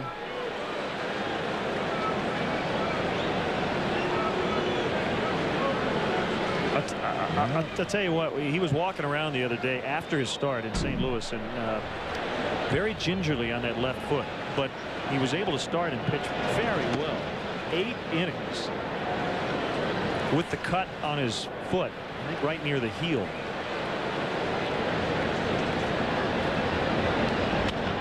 Adam Dunn skies it foul. Those exchanges are priceless. It's like a parental thing with a trainer. Now listen to me. Don't lie to me. Are you okay? I'm fine. You can never trust the words that come out of their mouth. You have to trust your own eyes and read their body language. Zambrano over quickly. And that's 3-1 to get done. Yeah, because they're always going to say they're fine. I mean, pitchers know their body better than anybody else. And if there was something wrong, I'm sure Carlos would have made Mark O'Neill aware of it. But Carlos Marmol just beginning to throw in the Cubs bullpen.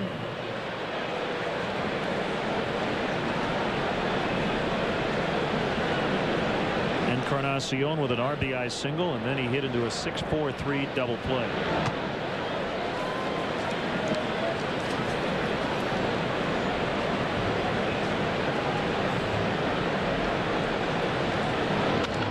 There's a drive by Encarnacion, and it will go more than halfway up the bleachers. That's his 14th, and it's 4-2.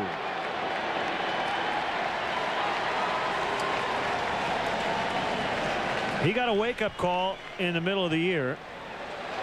Going back into May, 11 games at AAA Louisville. After a very slow start, he hit .218. But since he has come back, he's hitting over .300 with now 13 home runs in 97 games. He also got pulled out of a ball game in the middle of the game by former manager Jerry Narron for what was interpreted as a lack of effort. Didn't run out a pop-up, and Narron immediately took him out of the ball game.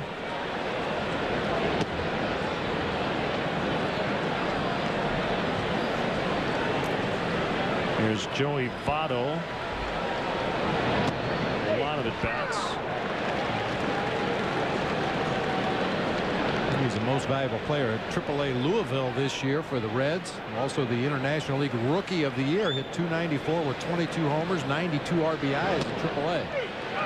Currently 14 for 35 in the big leagues. Also stole 17 bases in 133 ball games. Awkward swing.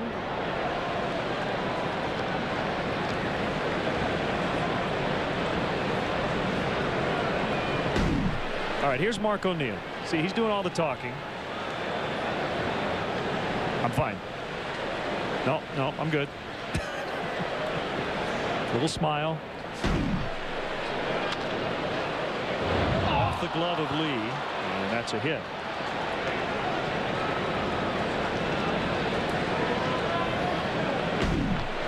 Edwin Encarnacion touching up his 14th home run of the year, deep into the bleachers in left field. You see Carlos's reaction out there on the mound. Well, up over 100 pitches in this ball game now, and Lou has decided that's enough.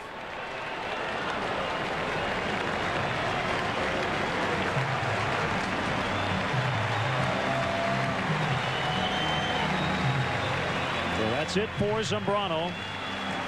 Pitching change time brought to you by Jimmy John's. For freaky fast delivery, visit jimmyjohns.com.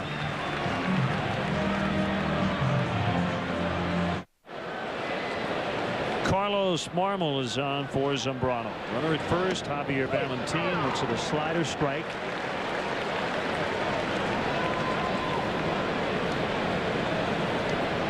Outstanding numbers. 38 hits at 63 innings.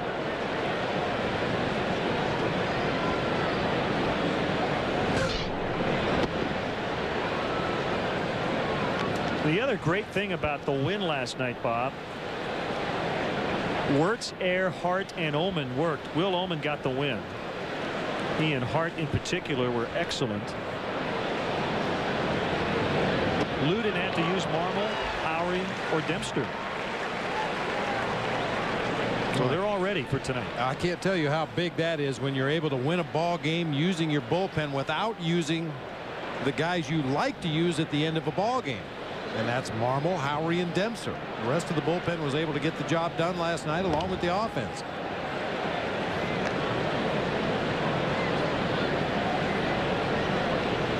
Only Takashi Saito with the better earned run average among National League relief pitchers. They got it. How about that? He picked off Otto.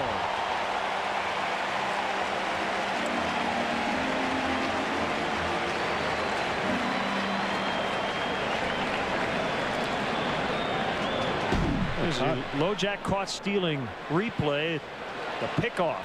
Yeah, just caught him between strides right there as he was taking his lead off. Perfectly timed pickoff attempt. Lojak, the only stolen vehicle recovery system operated by the police.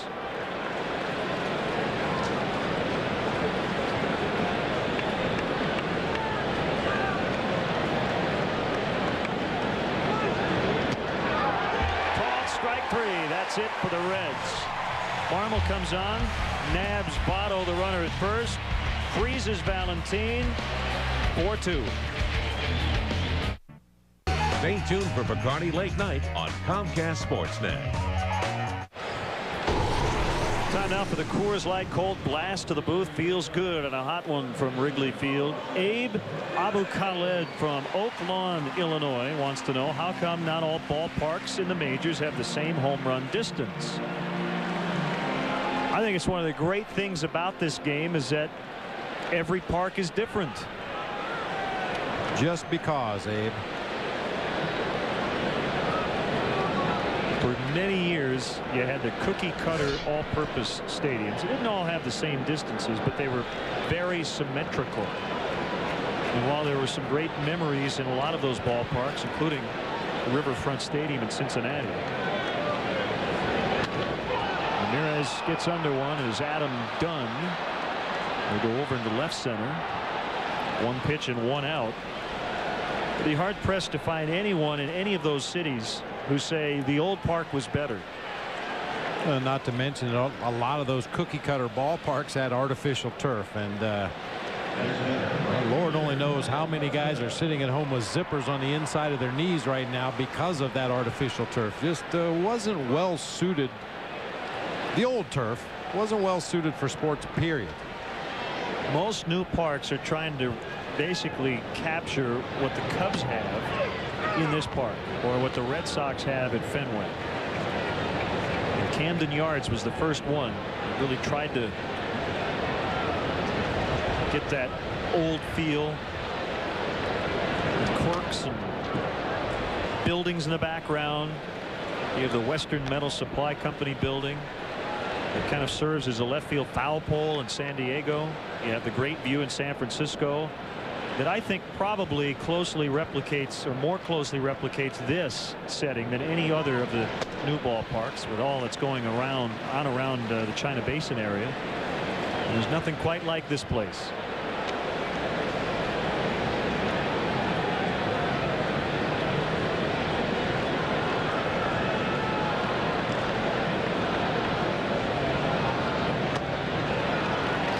And a strike on Matt Merton. And I would also add that in pretty much all the retractable roof stadiums we've been to, they've done a really good job in keeping it away from that all-purpose field, or that symmetrical field, which can't be easy considering you have to put a roof on it.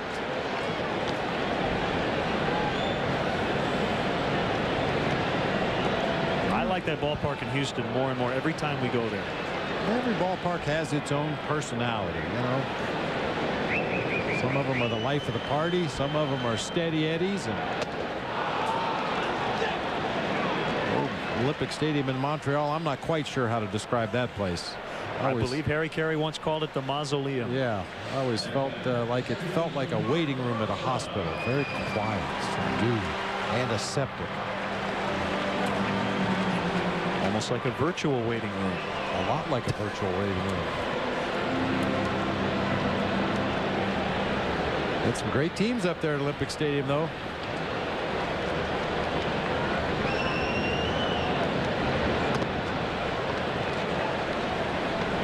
All right, once again, our Comcast Sportsnet poll question in a must-win situation. How about the final game of a playoff series, or the final game of the season? Who do you want to see on the mound for the Cubs? Zambrano, Lilly, Hill, Marquis, Marshall, or Traxel? And a lot of response already. 2-out hit. All the hits for the Cubs have come with 2 outs. 65295 is the number to text your answer.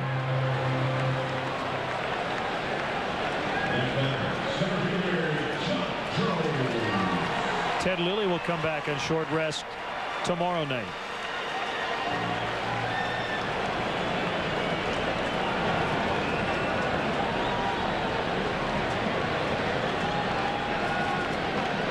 He's done it one time in his career.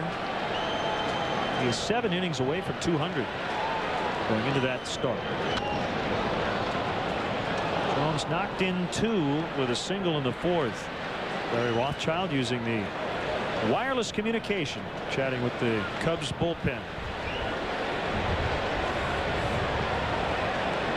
First ballpark to use wireless communication from dugout to pen.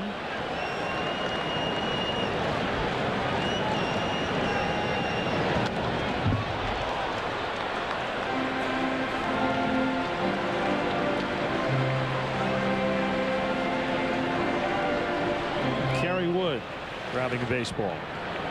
Sneaking up on that pitcher spot after Jock Jones. It's catcher Jason Kendall, and then that pitcher spot.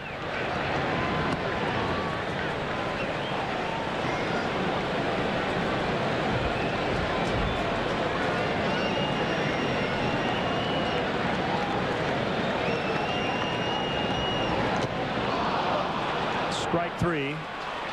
Rang out of the inning. A hit, no runs.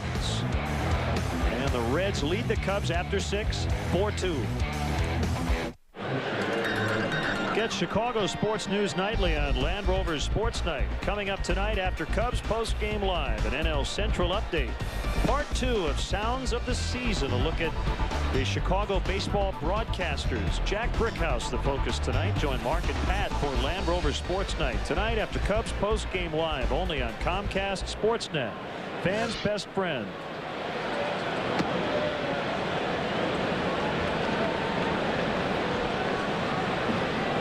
Aaron Harang shooting for his 16th win, has a 4-2 lead into the 7th.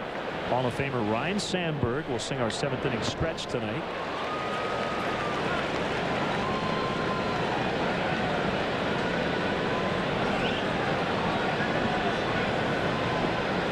now 7-1 Milwaukee.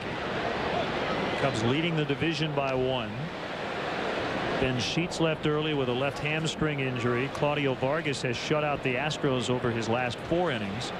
Rookie right-hander Felipe Paulino gave up 5 in his 4 innings. Ryan Braun just hit his 31st home run, a 2-run blast off Trevor Miller in the 5th. They're now in the top of the 6th. Roy Oswalt not starting in this series against the Astros, as his wife was being induced today. Woody Williams out of the rotation. So it was Matt Albers last night, Felipe Paulino tonight, and I think it's Juan Gutierrez tomorrow. A bouncer to short. Ontario throws out Harang. Yeah, there were some eyebrows raised, if not actual questions raised, about Houston and the changes they made in their rotation for that series with Milwaukee. Major League Baseball is very insistent that you maintain competitive integrity, and when teams that are out of the race are playing teams that are in a race, they're expected to field their A team and go out there and try to win a ball game. And pulling Roy Oswalt, granted for a very good reason, and Woody Williams out of the rotation for that series, as I said, raised some eyebrows, and they may get a phone call from Major League Baseball to inquire about those changes. If one or the other had happened without both in tandem, nobody probably says a word. And in the case of Woody Williams, you know, he's had his struggles this year. Merton drifting. 2 downs. Hopper flies out.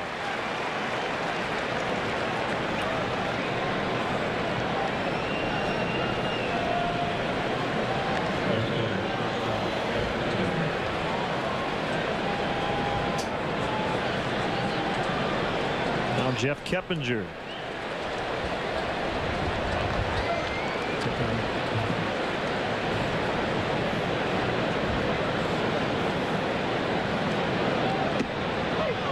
Slider strike.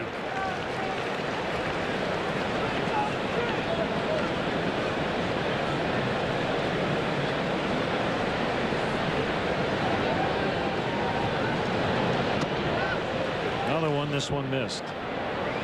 1 ball, 1 strike.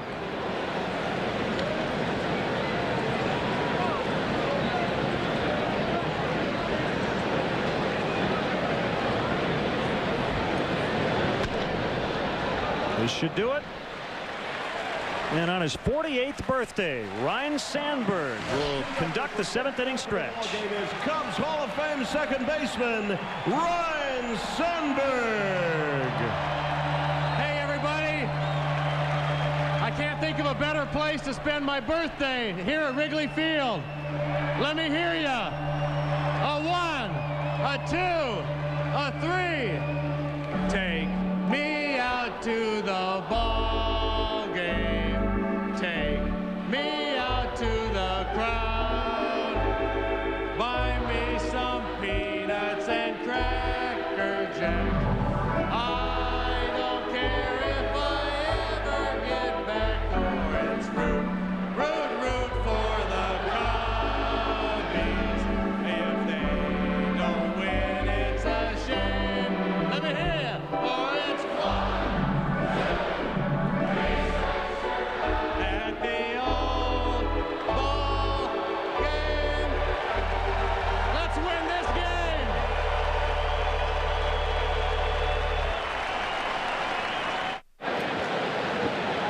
I got to tell you, how cool was this? They sang happy birthday to you, Rhino, during the commercial break and in between innings as we get going here in the bottom of the 7th inning. Happy birthday. Very cool, very cool. I don't know if there's enough cake for everybody, though, but it'd be a heck of a party if you pull this game out. It sure would. The Cubs trail 4-2, but they were down 2 in the 9th inning before winning it last night against David Weathers. Also, congratulations, you're a grandfather now. I sure am. Lindsay gave birth on Labor Day, and it just happened to be the last game of the season for us in Peoria, so played that game. We won the game, and Margaret and I were able to leave the next day and go to see Joshua in Marietta, Georgia. So things couldn't be better. Well, that's great. Well, is it nice to get a break? How did your season go as far as what you thought it was going to be?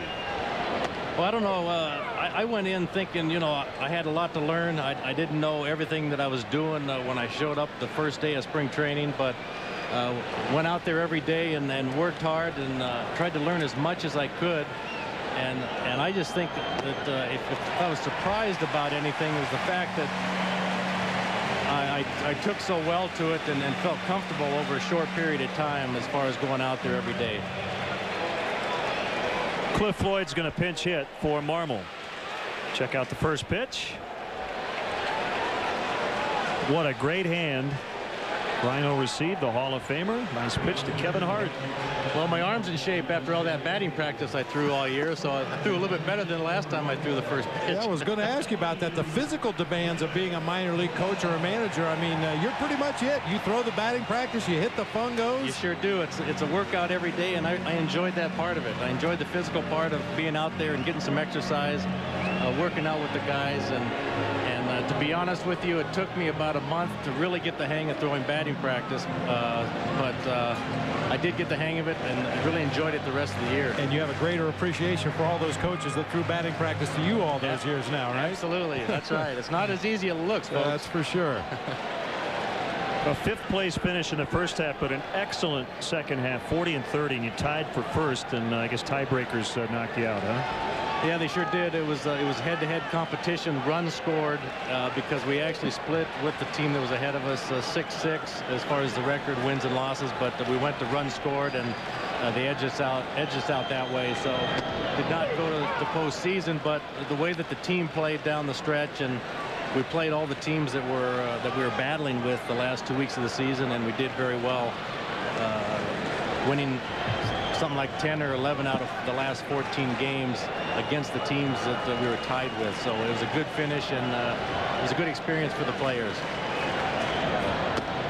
There's a strike on the pinch hitter Cliff Floyd, who had a home run last night. Not real sure about that call from Tim Timmons.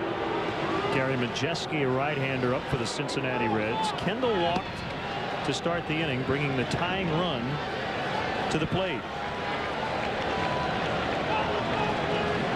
Peoria Chiefs set a franchise record for attendance. 259,784 went through the turnstiles at O'Brien Field. There's a bouncer, could be 2, 4, 6, 3, so 2 outs on 1 pitch. And Rhino, a terrific column by Barry Rosner in the Daily Herald this week. I know he chatted with you, and one of the things you talked about, maybe going back to the Don Zimmer days, the occasional group meeting. And what did you talk to your players about when you had those meetings? I know you had players shuffling in and out throughout the season.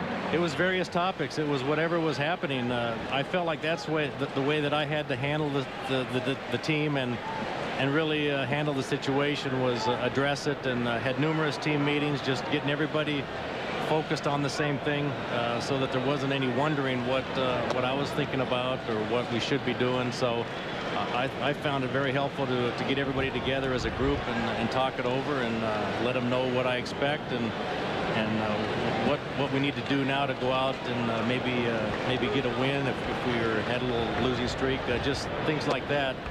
And that allowed me to get things off my chest and kind of keep a clean slate all year. And it was a good way for me to handle that way for me personally. And that's the way that I needed to be successful and really have a clear head. So I enjoyed that part of it. I think the guys responded, and I enjoyed the communication part of it. Talking about getting things off your chest, how'd you like that minor league umpire? Well, none of them are watching tonight. Don't worry about it. They're not. Okay. Well, you know, they're young umpires also, and actually they did a good job. But as I noticed, being in the dugout there, you know, I was over there competing, and Bob, you know how it goes when a couple of plays don't go your way, and you feel like it's hurting your ball club or your chances for a win. You got to go out there and say your piece. So that was something that I learned to do, and hey, that was all part of the game. You know, I don't recall. Did you ever get ejected as a player? 2 different times. 2 different times. Okay. And how many times this year? What was the tally? 4 ejections and 1 suspension. There's a base hit to the left. You're on your way. And I know Pete Van Auken here tonight. His daughter, I believe, was also in attendance tonight, and always good to see Pete. And he was just absolutely thrilled, Rhino. I mean, not only what you brought the Peoria Chiefs franchise with the attendance, but just the energy. And I know everybody was just thrilled. We got updates from Nathan Believa, the outstanding radio announcer, and you had some rehab outings down there from big leaguers. How about that being on the managerial side of that when guys would come through? Well, that was exciting for the players on the team. They were Henry Blanco came down and had about 7 starts behind the plate. Kerry Wood came down and pitched 3 different times.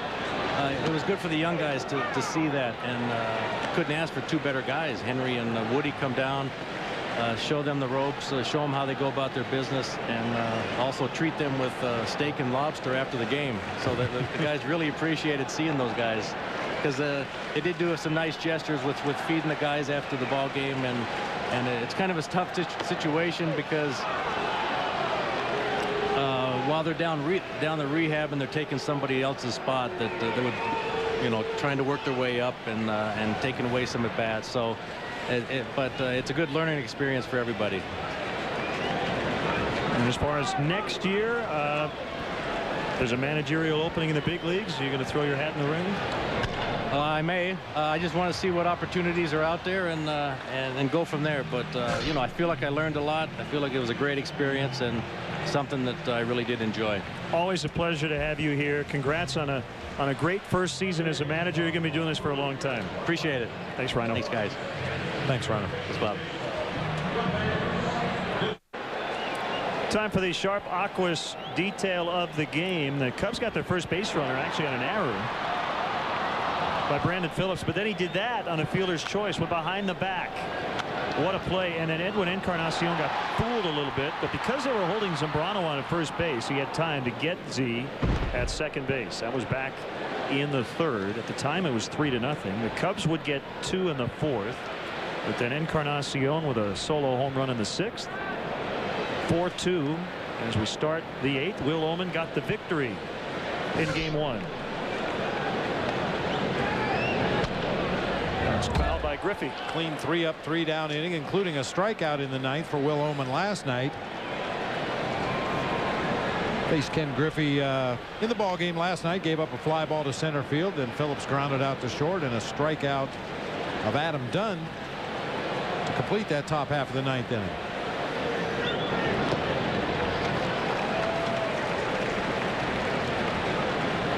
Well, we wish Rhino the best. His birthday today. Recently became a grandfather. Just completed his first season as a pro manager. Well, he really seems to be happy and content. I think he's found his niche. He found something that obviously he enjoys doing, and I think he's going to be great at it. Pretty close, 1-2.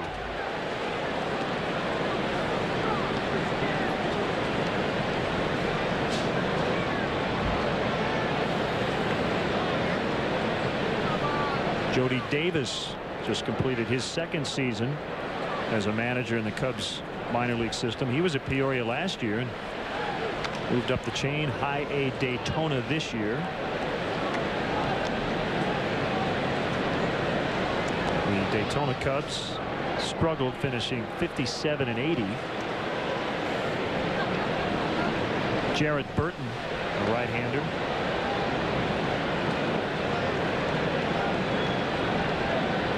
It's not all about wins and losses at that level. It's about player development. Nice play, Derek Lee. 3-1.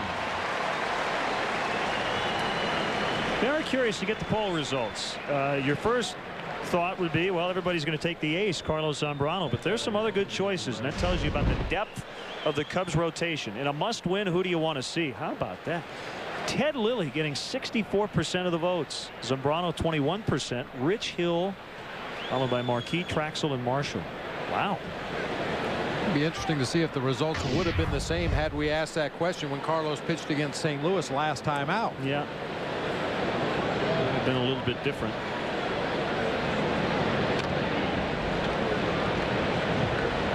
that Ted Lilly doesn't deserve that kind of recognition and support because he's been so good this year. You've talked about it several times tonight, and the depth of the Cubs starting rotation, especially the top three. Now, Zambrano has had one of his roller coaster seasons, but when he's been good, he has been as good as anybody in the game.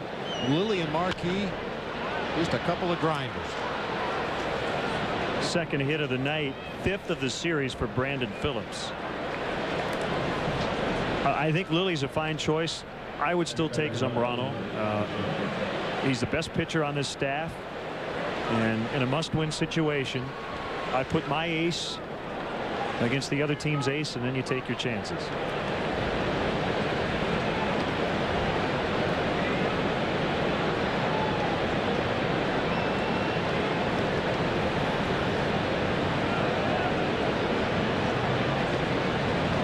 Bowman will check on Phillips.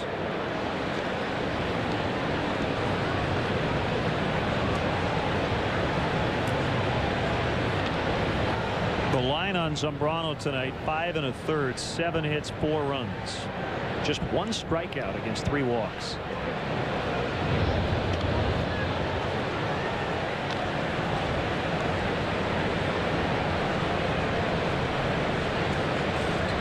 The other thing that complicates that question, or that question doesn't account for, is what team are you facing? Because one is a right-hander, the other a left-hander. Phillips running. The pitch is a strike. The throw is late. 32nd steal for Phillips.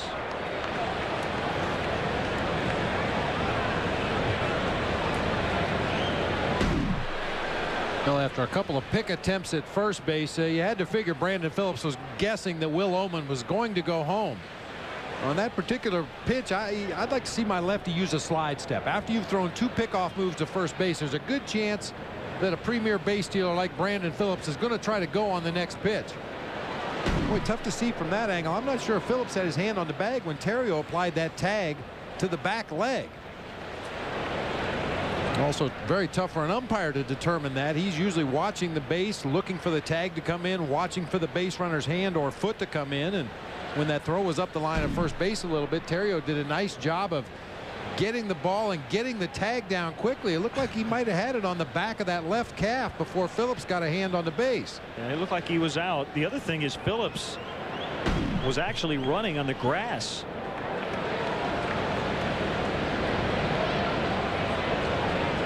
Instead of going toward the outfield side.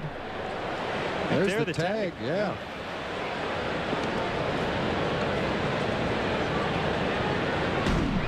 Very odd looking slide. He went head first, but he had his hands in near his chest. The thing about it, at real speed, it didn't look like a tag. Terrio was essentially catching the ball, and he might not have been able to tell if he actually had the glove on his pant leg, but he did.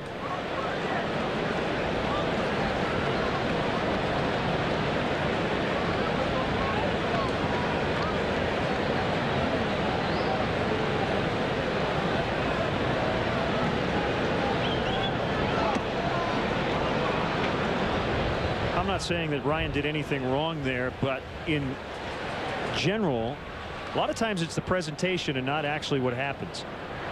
Last night there was a neighborhood play where Phillips was not even close to second base, but he got the call. And Alan Trammell talks about on tag plays, you snap it, you lift that, you snap it down and lift it up, and you almost show the ball. It's so quick. And maybe even yell, got him, as you're putting that tag on there and pulling the glove out quickly. You know, don't give the umpire a reason to second guess whether you got him or not.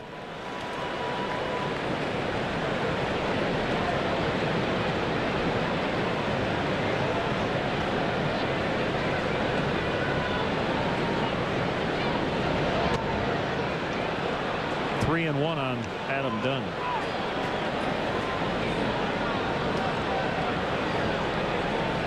How often do you see the throw to the plate beat the runner by 3 steps, and then the tag is applied on the chest? The runner gets his foot in clearly in time, and he's called out. You never did that. You tagged him on the knee or whatever, right on the toe. Left knee belt. Done walks.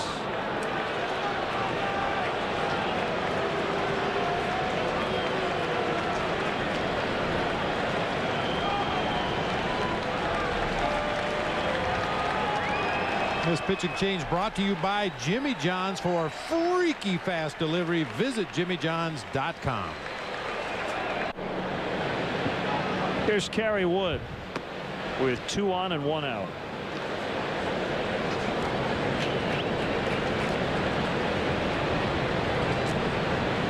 First action since he pitched in both ends of the doubleheader on Saturday. Got the win in game 1.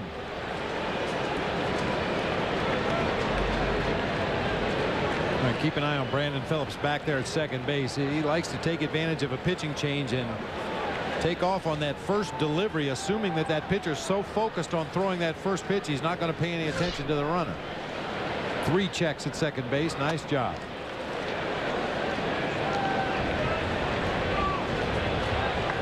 Well, that's something that shows up in the advance reports as well. How many times does a pitcher look back to second base when there's a runner back there? Some guys will look one time every time. Other guys alter it, look once, look twice. It's going to bounce in front of Jones. Actually, pretty good deke by Jock. That ball kicks away from Kendall, and Phillips back to third.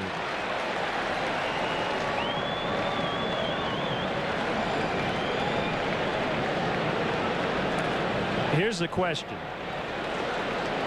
Phillips probably gets doubled off if Jock catches that ball. Were you surprised if Phillips didn't just keep running? It seemed like he hesitated as he got near third base, got a little bit into no man's land. Yeah, once he gets out that far, you just keep going. At least that's what we always taught the base runners. If you go ahead and commit, keep running.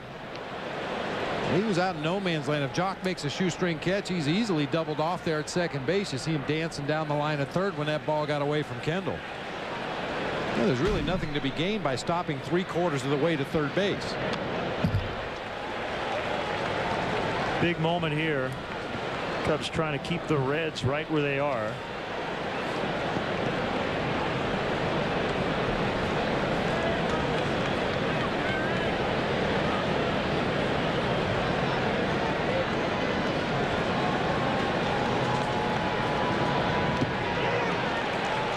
Nice block by Jason Kendall on that slider in the dirt.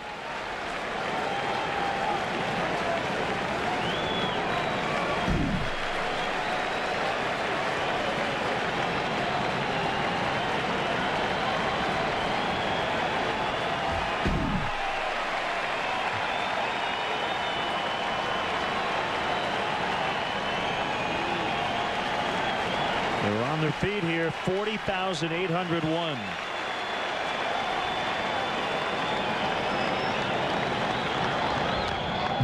Back.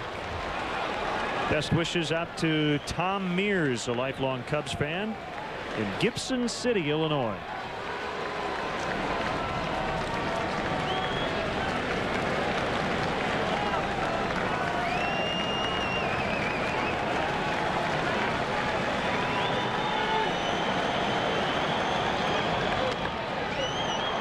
Off of third, Ramirez in foul territory. That's a big out.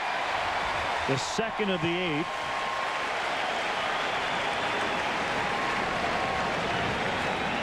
And it brings on Javier Valentin.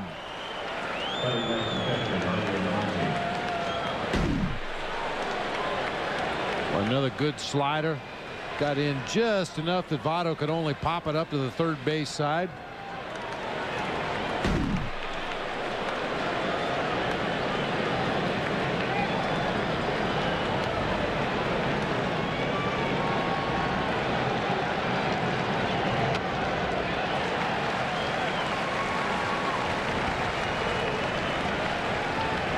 Jorge Cantu on deck. Harang with 106 pitches through 7, 69 strikes, 37 balls.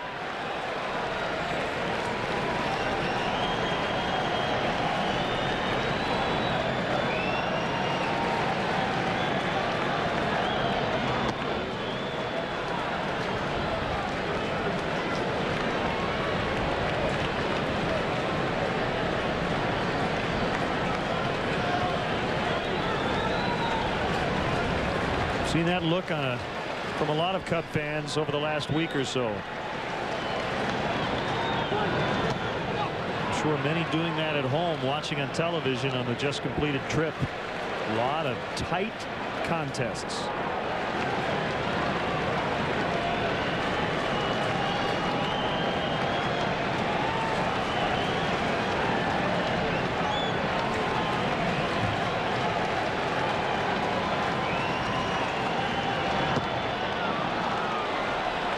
Three and one with the bases loaded.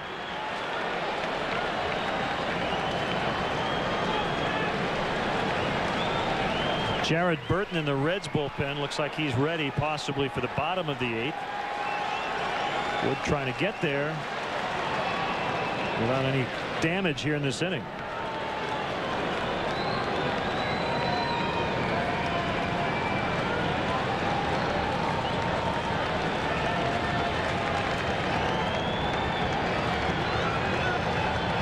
Big 3-1 now 3-2 96 on that buzzer. And that's the first fastball he's really cut loose since coming into the ball game. He's been throwing some sliders. He threw a couple of straight changes, but that time reached back a little extra on that heater.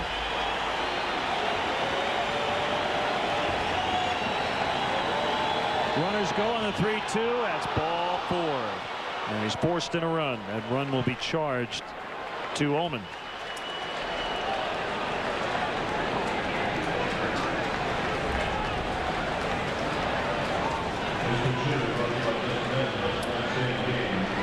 So it's 5-2 Cincinnati.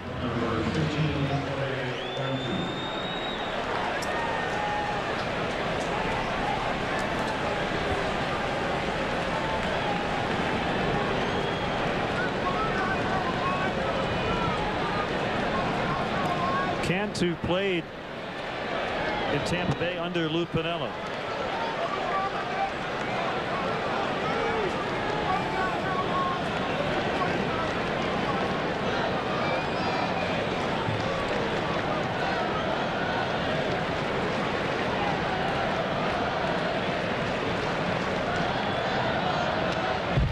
Big rip, 1-1. It's 3-3 in St. Louis. The Phillies and the Cardinals play in the top of the 7th. A wild affair last night. Cardinals trailed 11-0. At one point they got to within 12-11, lost 13-11.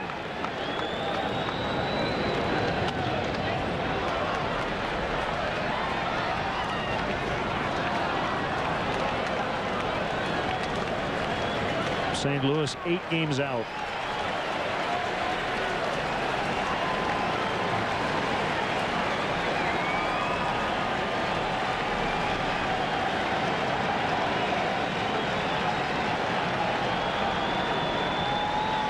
A 1-2 pitch, a ground ball to short. Terrio throws to Lee to end the inning. Derek will lead off the last of the 8th, followed by Ramirez and Merton, with the Cubs trailing now by 3. Let's go back to Len and Bob at Wrigley Field.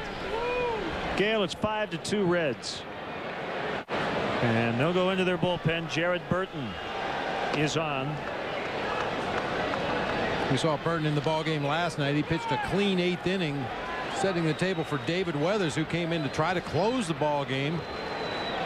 Hey, and all the excitement of that 9th inning yesterday, I kind of lost track of the fact that David Weathers did not get it out. A leadoff walk, a base hit to D. Lee, the triple by Ramirez, an intentional walk, and then the game-winning single by DeRosa.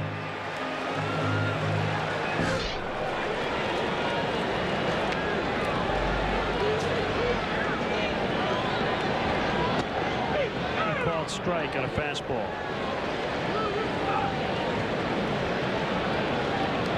Yeah, it was a long half inning. And he never did get an out.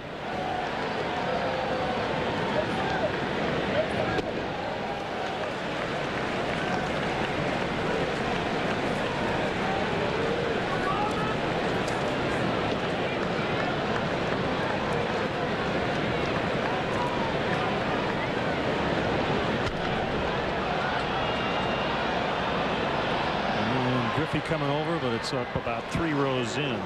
By the way, we should mention I have not heard if Wayne Krivsky, the Reds general manager, is going to go through with the protest that was filed last night.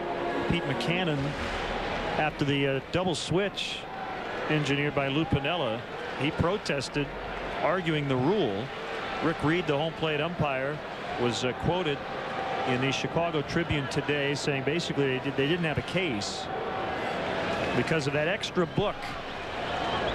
We have a rule book, as that was a sawed-off shot, and Griffey makes a catch on the run. Barrel of the bat ended up near Mike Quaddy at third base. There are 2 books. There's the rule book we have, which has a fairly general ruling regarding double switches and when you go to the mound and call for a pitcher. But then there's an extra book that the umpires have, and it seems to me, based on what I heard today, that it comes down to this was the first visit, which gives Lou a little more leeway. Yeah, if Larry Rothschild had already made a trip to the mound, or for that matter, if Lou had already made 1 trip to the mound in that inning and that was the second trip, then he has to immediately go to the umpire to let him know he's going to make a double switch and where are the players hitting in the lineup. But since it was the first visit, according to Rick Reed's interpretation, it becomes a moot point. He's allowed to even go all the way out to the mound and talk to the pitcher before informing the umpire that he's going to make a double switch. In Dave Van Dyke's article, as Valentin took the worst of this one. Ooh, caught his right hand, I believe, and maybe a little bit of his right foot. Read from Rule 3.5 from that other manual, quote, there is no requirement the manager or coach announce to the umpire a double switch before coming across the foul line. And then Reed would go on to say, quote, on the first trip the manager has the option, as long as he doesn't call the pitcher in and make that first move, to make the double switch after he gets to the mound. So there you have it. I didn't realize that to protest you reportedly have to pay $25,000. That's what I read in the paper. I didn't realize that either. Well, you don't want frivolous protests, apparently not. No. I mean, at the time, I thought Pete McCannon had a legitimate gripe. We looked it up in the rule book that we have here in the booth. We read the rule on the air, and according to what we saw in the rule book, it sounded like Lou had made an improper double switch. But then, as you said, the addendum to the rule book that the umpires and the managers have clearly states that if it is the first visit, that was perfectly legitimate what Lou did last night. Did you ever officially protest a game when you were the manager? We came close in Houston. We talked about it when we were down in Houston on that last road trip about the roof and when they open it and how it provides an advantage for the home team in the bottom of an inning that's not there for the visiting team in the top half of the inning. And when I went out to talk to the crew chief about it in that particular series, he told me that it had been addressed and Major League Baseball was taking it under advisement. Protest at your own risk. So I saved $25,000. When you hear the term taking it under advisement, yeah, that usually means thanks for the call. We appreciate it. Next.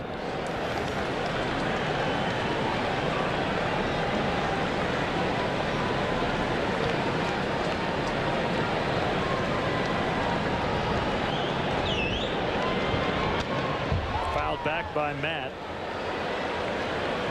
Cubs were able to get to Aaron Harang in really only 1 inning. The inning in which they scored, they had 3 hits. The 4th, Jones with a 2-run single. And this bullpen has really scuffled. And Harang getting it right into Burton's hands tonight. Foul ball, gobbled up by Corey Miller, one of the Cubs bullpen catchers.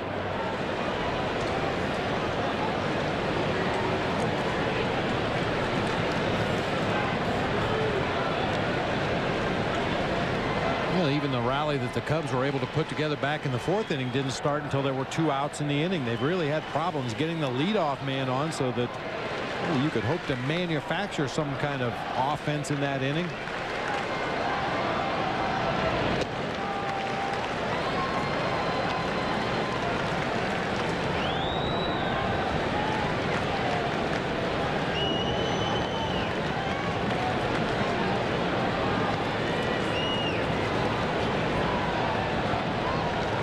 Ken Shern and Ted Lilly in Game 3 tomorrow night. And before you say Tom who, Shern is 3-0. They've given him excellent run support. 15 runs in the first inning over his first 4 starts. 30-year-old rookie.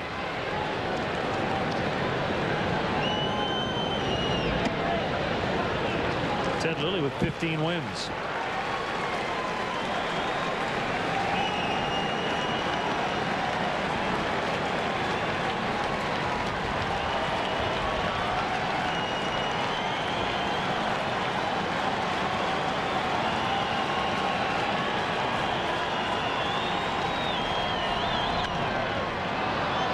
It up. Phillips and Hopper. It's the center fielder to haul it in. That's the 3rd out. The Cubs go quietly in the 8th inning. The 9th inning right around the corner with the Reds leading 5-2.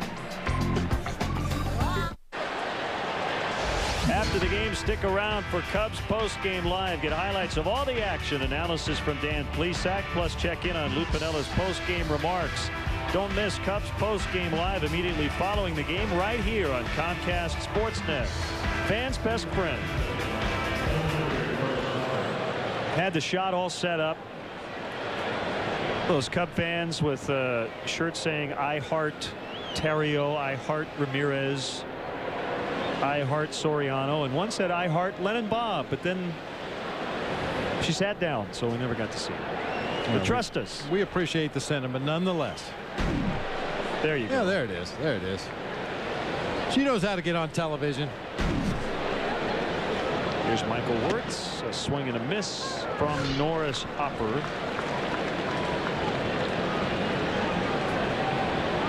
Well, we heart you right back.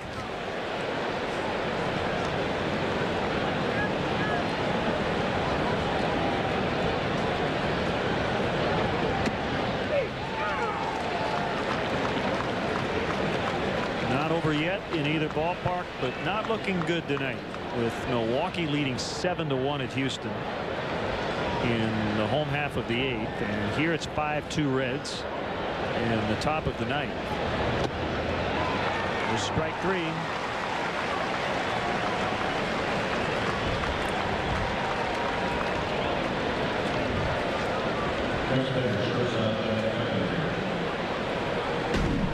Good sharp slider, the signature pitch from Michael Wirtz. Starts it in the strike zone at the knees on the outside corner. Looks like a pitch you're going to have to protect against, and then just dive bombs out of the zone.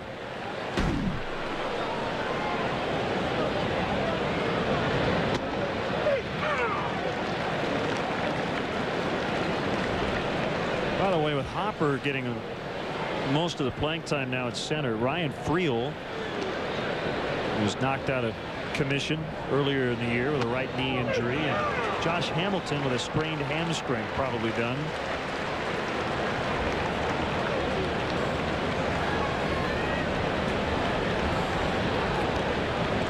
Assuming Hamilton is finished for the year, his numbers 292, 19 homers, 47 RBIs. Keppinger strikes out. He hasn't done that a whole lot. His 198th at bat, just his 10th punch out. Very similar pitch to the one that got Hopper. Looked like a strike at the knees on the outside corner. You start the bat and the ball just disappears.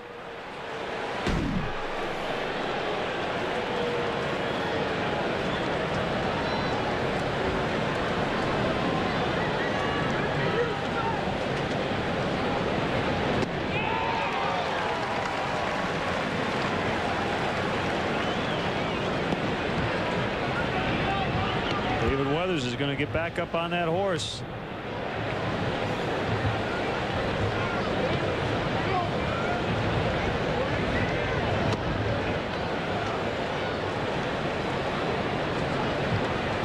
And he'll face DeRosa, Jones, and Kendall.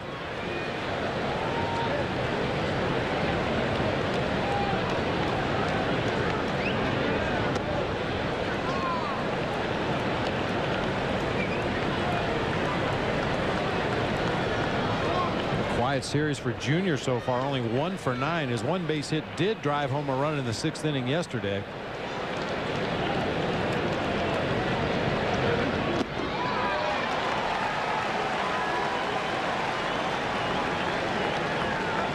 Two and two.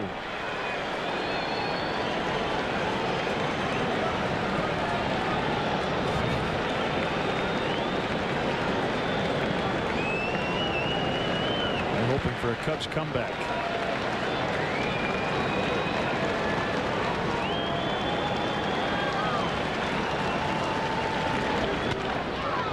There's a base hit.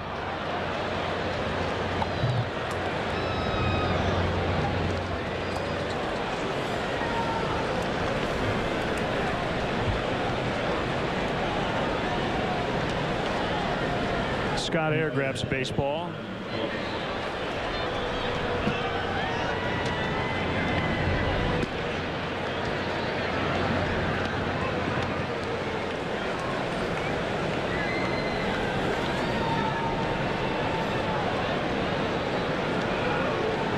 An active night for Brandon Phillips, both ways. Big defensive play earlier, behind the back pass to get an out at second.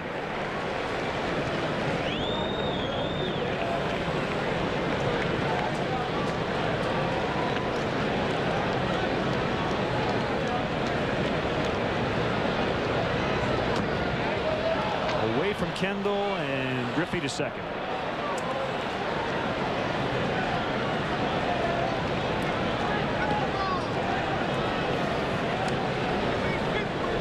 I don't think the ball got to the dirt right there. That was that slider on the outside corner. Once again, looked like it had a little extra late movement. Kendall just didn't catch it.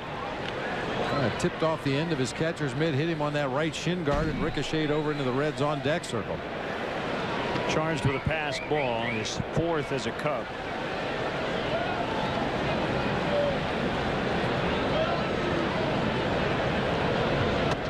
Well, other scores here now. Another loss for the Mets, 9-8 at Washington. One thing they accomplished tonight is they didn't commit an error. They had 10 over their last 2 games combined. The Mets have now dropped 5 in a row. There's still 3-3 in St. Louis. Phillies and the Cardinals in the 8th. With a win, the Phillies will draw to within a game and a half in the National League East. Dodgers lost at Colorado 3-1. And you want to talk about the cardiac kids. The Phillies have 81 victories going into play tonight. 44 of those are come from behind wins. They have a very powerful offense that can overcome a lot of deficits on that pitching staff. Wirtz is 2-2 on Phillips. Here's the next pitch. Bounce that one up there.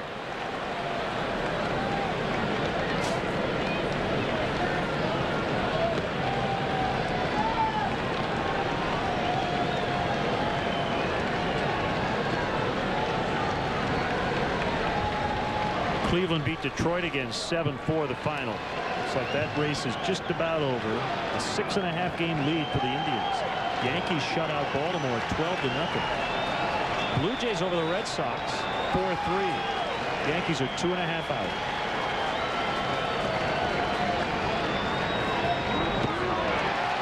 Phillips lets the bat go after striking out all 3 outs. Strikeouts for Wirtz. Last chance for the Cubs, trailing by 3.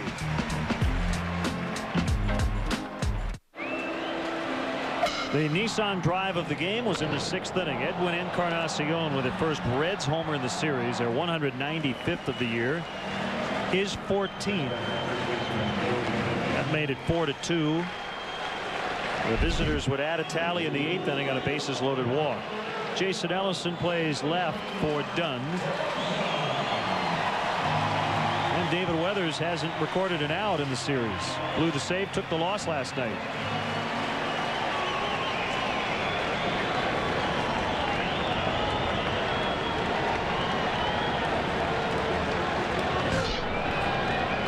Stay tuned.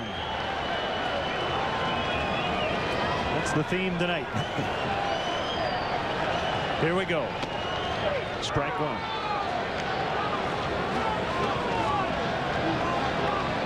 Brewers are adding on 9-1 in the ninth. Home runs tonight from Braun, Jenkins, Estrada, and Weeks. Estrada with a grand slam.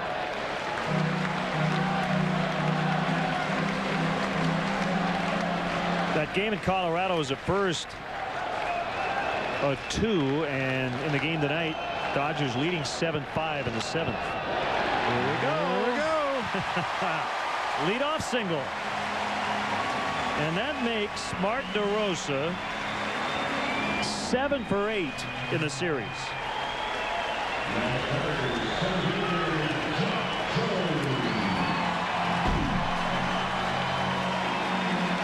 That tailing fastball starts on the outside corner but strays back over the heart of the plate, and DeRosa just drills it through that left side of the infield. I just mentioned it a little while ago, Cubs need to get the leadoff runner on to have an opportunity, and DeRosa does just that. Outside on Jones. And a battle for 4th in the American League Central, and the Royals have jumped ahead of the White Sox with a 3-2 win tonight.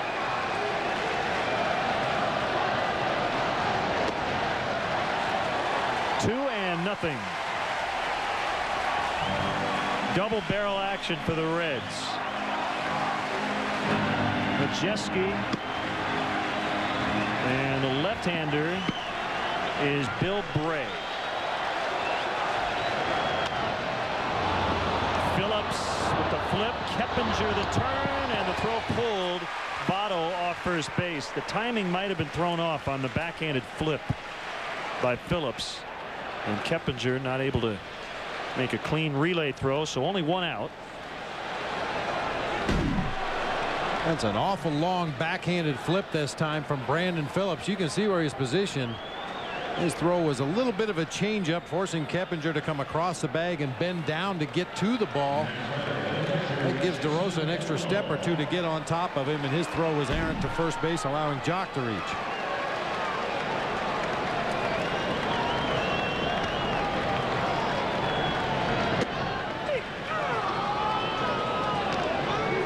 One strike on Jason Kendall.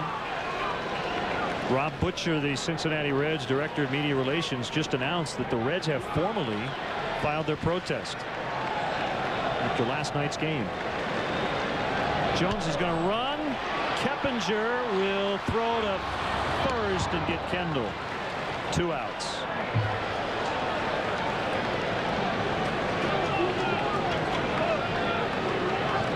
Darrell Ward will pinch hit.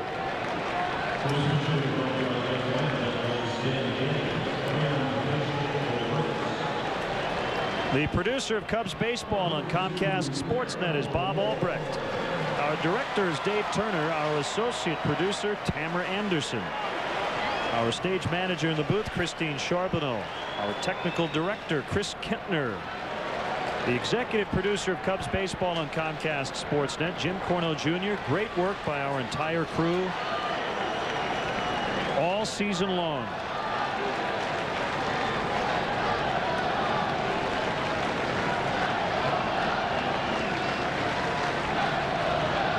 Outside, only one more home broadcast here on Comcast Sportsnet. That'll be Friday afternoon against the Pittsburgh Pirates.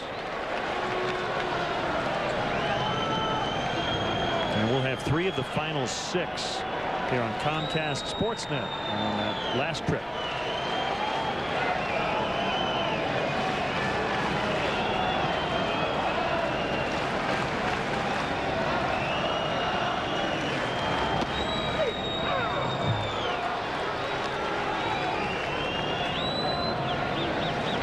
A couple of other quick scores of note in the National League. Arizona shutting out the Giants 4-0 in the top of the 5th. The Padres lead at home against the Pirates 4-2 in the 3rd inning.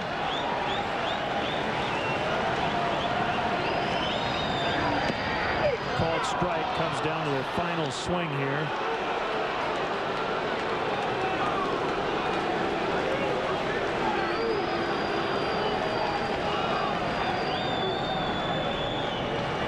Also, Atlanta edged Florida 4-3 at Turner Field. Jones, the runner at second. The Cubs trail by 3. Ward needs to get on, and the tying run will come up. And there's a home run hitter, Alfonso Soriano. That is not going to happen, as Ward takes a called third strike, and this series is even 1-1.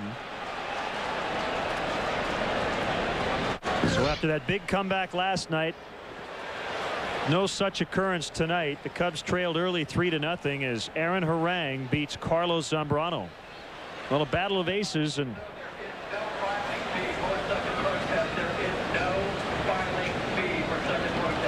we understand now no filing fee for the protest. So apparently that report not accurate, so it doesn't cost the Reds anything. Not sure that's going to go anywhere, but they do get the win in Game 2. A big rubber game tomorrow night, Bob. Well, they got to come back and get those bats going once again. It's no surprise that Aaron Harang was able to stifle the offense tonight while he was in the ballgame. That's what he does. Yeah, Zambrano obviously not on top of his game, especially in the early going. He did settle in nicely through the middle, but just had trouble getting into a rhythm out there early, and the Reds made him pay. So the lead right now is just a half game. But they're in the bottom of the 9th in Houston, and the Brewers lead the Astros 9-1. So the most likely scenario would be a tie for first starting play tomorrow. But who knows? The game is not over yet. Would take a miraculous comeback by the Astros. So that'll do it for our game coverage tonight. Stay tuned for post-game live. Once again, the final score: the Reds 5, the Cubs 2. Our next Cubs telecast here on Comcast Sportsnet will be Friday at 1 o'clock for Cubs pregame live. The Pirates come to town to start the final home series of the regular season. Jason Marquis will pitch for the Cubs. In-game scoring provided by ScorePad. And now for Bob Brenly and our entire crew, this is Len Casper. You've been watching Chicago Cubs baseball on Comcast Sportsnet. Post-game live is next.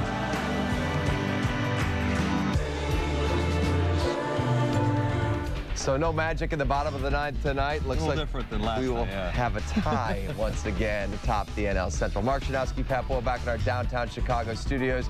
You'll hear Lou's post-game press conference next on Cubs Post-Game Live. And we invite you to stick around after that show for Land Rover Sports Night. Coming up, Len Casper will feature legendary Chicago broadcaster Jack Brickhouse. It's part of his Sounds of the Season series. Take Johnson has a new NFL home, and he could provide some information that could hurt the Bears this Sunday night. Speaking of the Bears, rookie tight end Greg Olsen will update us on his status for this week against the Cowboys. Plus, we'll have clubhouse reaction from Wrigley and an update on the injury to the Brewers pitcher Ben Sheets. It's all coming up after post-game live with a subdued Gale and Dan, which comes your way after this.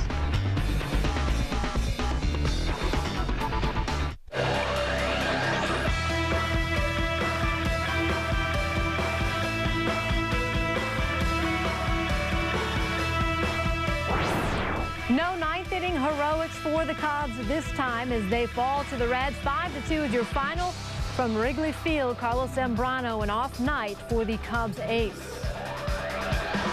Hello and welcome to Cubs Postgame Live. Gail Fisher and Dan Plesac here with you. So, Dano, this time no comeback for the Cubs. Just not a good night for Carlos Zambrano, and the offense obviously couldn't overcome that deficit. Well, I think it was really simply a matter of he was outpitched. Aaron Harang outpitched Carlos Zambrano.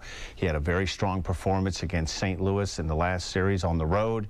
He wasn't able to duplicate that, and it was really the same Zambrano that we saw a lot of the season. 5+ innings, 5 1/3, 100 pitches, 57 for strikes, and I'm not sure if all those pitches, and he's a maximum effort pitcher, and I don't think the 3 days rest, and I know that there's going to be a lot of debate on was that the reason why he wasn't as sharp as he was in St. Louis.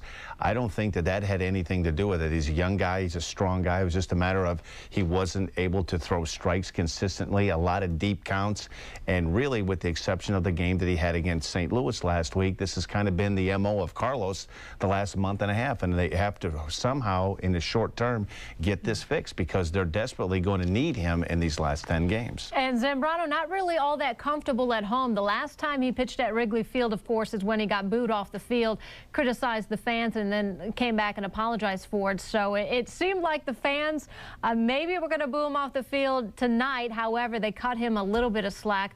Let's take a look at our Felco pitching recap by the numbers, Dan. As you mentioned, 5 1/3 for Zambrano, 7 strong innings for Harang.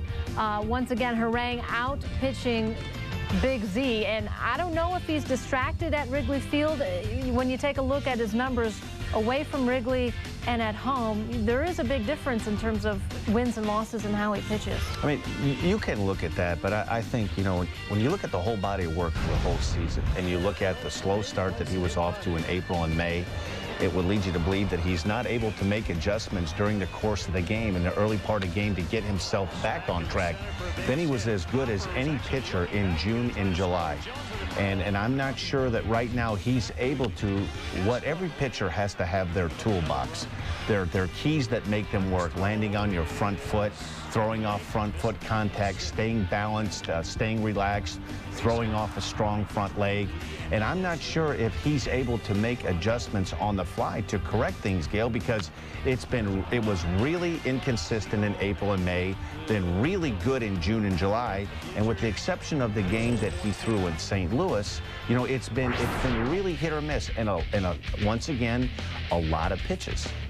Again, Dan, in St. Louis, he gets the win there. I'm not saying, I'm just saying, as we have the board here on the road, he's 11-4, 5-9 at Wrigley Field. So somewhere along the way, Zambrano's just not feeling the love from the home crowd. But you're a numbers person. See, that's the thing. You're looking at, and you know what? And you look at that graphic and you try to figure out, you know, why is he such a better pitcher looking at the numbers on the road as the pitching at home? I don't know what the question is, but I don't know what the answer is. But to me, with the exception of that run that he had in June of July, he really hasn't been that dominant guy that we saw the back half of the season last year. And where that guy came from in June and July, you know, he's going to have to find this. And they're running out of schedule. He's probably going to have 2, maybe 3 starts left, and he's going to have to find some magic awfully quick. Yeah, we know the questions surrounding Carlos Zambrano. We just don't know the answers. Not sure the Cubs skipper does either. Time now to go inside the Cubs clubhouse, brought to you by United. Here's Lou Piniella. I thought he was fidgety when the game started. And once he settled in, he threw the ball fine. We went out there to check him. I thought he had cramped up again. But he said he had taken a bad step off the rubber. But yeah, he looked a little fidgety early in the ballgame. Rango gave you one chance in that one inning. That was about it, right? We didn't do much. He had a few chances to score. Just didn't take advantage of it fully, but he pitched well. What can I say? Do you think the fidgety thing was just because he wasn't? I don't know. I don't know. I thought he settled down and was throwing the ball well till he gave up the home run.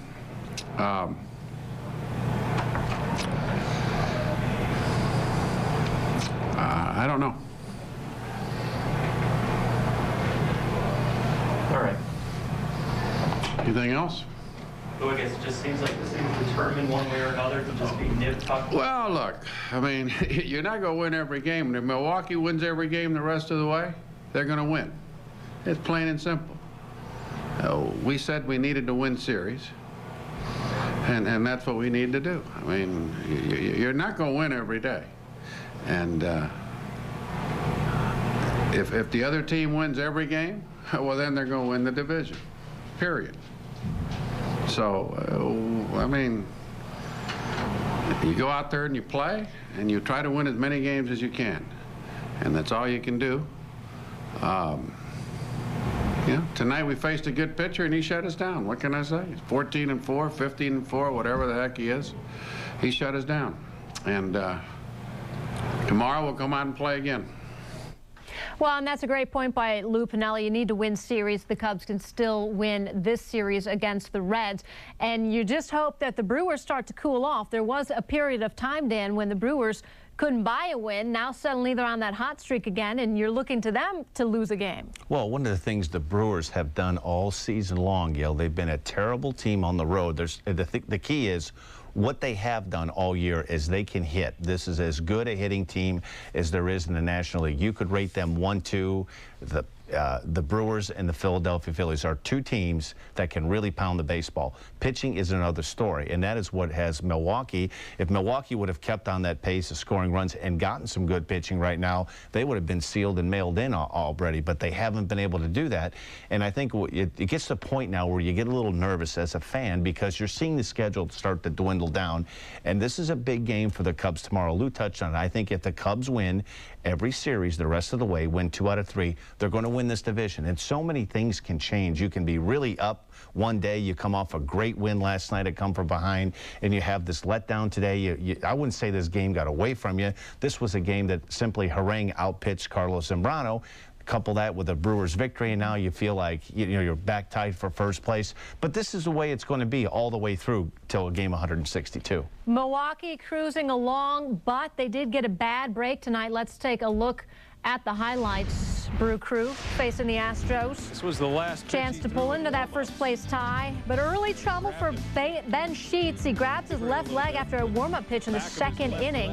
So Sheets would try to stretch out the hamstring and throw a warm-up toss, but he didn't feel good enough to continue, and he leaves the game.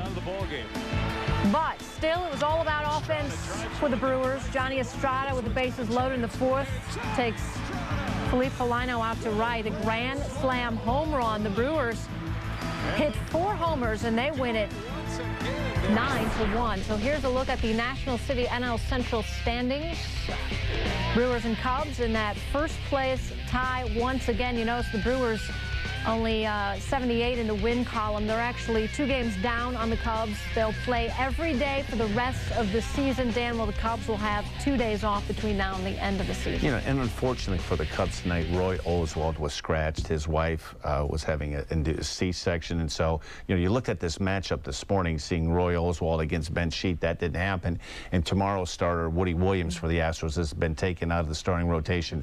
I think what the Astros are trying to do is get a look at some of their young players. But really, this is in the hands of the Cubs. You can't look for help from any other team that's playing Milwaukee. You have to assume every day that you go out there that the Brewers are going to win. And if the Cubs take care of business and play the best the rest of the way out, they don't need any help. And they haven't needed any help for about 40 games right now. They put themselves in a position in early August that if they play the best the rest of the way out, they're going to win. And if they don't, you'd like to get some help every once in a while, but really their destiny is in their own hands. If they play well, they're going to win this. All right, Carlos Zambrano does have 16 victories on the season this year, but he did not have a good outing tonight. As we go to break, let's check out our Pontiac Opinion poll question. Who is the Cubs ace?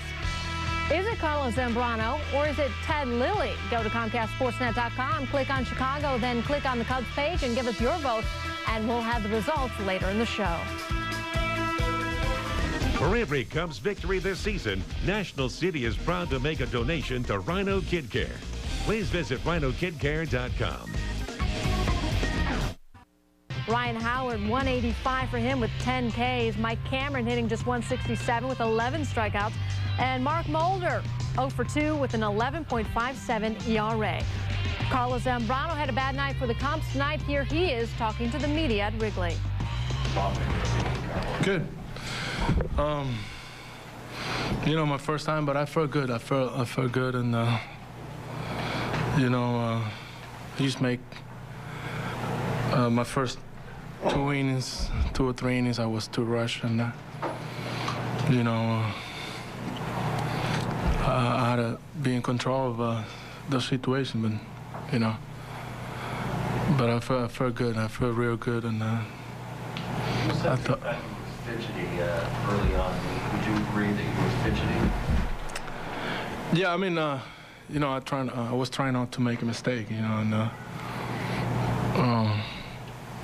I think, like I say, I always say, I like when somebody hit a, hard line drive, a home run, of me. I don't like when I see those chopper like bunt, and bloopers. I don't like those hits, you know. And, but that's part of the game, you know. And there's nothing I can do about it. Just get the next hit out, and it was a good game. I mean, you know, Harang was good today, and you know, somebody had to win. Would you start this again, Carlos? Would you like to come back in 3 days again sometime? Yeah, why not? I mean, you know, I hope the next time it don't be Cincinnati, I mean, anybody else. No, I'm just kidding. I mean, whoever's coming, I mean, I feel good. I guess I feel good, and trying to make the adjustment next time. Did it make a difference to seeing the fans give you a warm reception like you were hoping before? Do you feel like things are repaired there? Well, I mean, I said that this the other day. You know, this is a you know, greatest fans of baseball, and you know, they have the right to do whatever they want. You know, they pay to see a good pitcher. They pay to see a great show. You know, and we're still in first place. That's the only thing that matters right now. And you know, we're gonna come back tomorrow and do our job. All right, Big Z and the Cubs take the loss 5-2, the final at Wrigley. As we go to break, let's take a look at the StubHub upcoming schedule for the Cubs.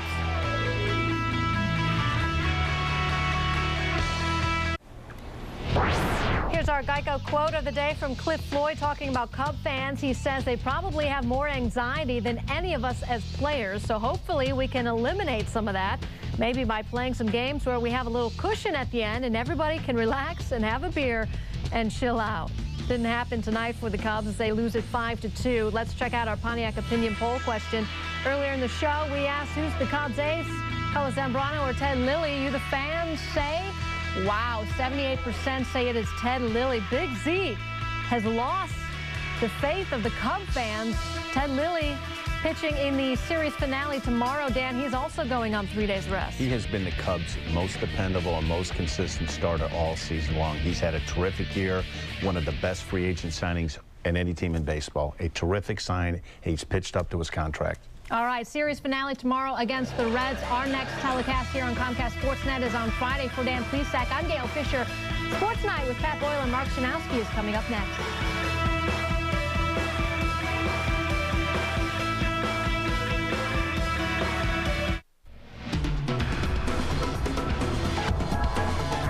Hi, I'm Ted Lilly of the Chicago Cubs, and you're watching Comcast Sportsnet. Coming up on Sports Night. He's a star player, and he's extremely important in our recipe for winning this thing. Carlos Zambrano returns to the mound on short rest, and Jack Jones gives Big Z a lift at the plate and in the field. He's going to lead. He caught it.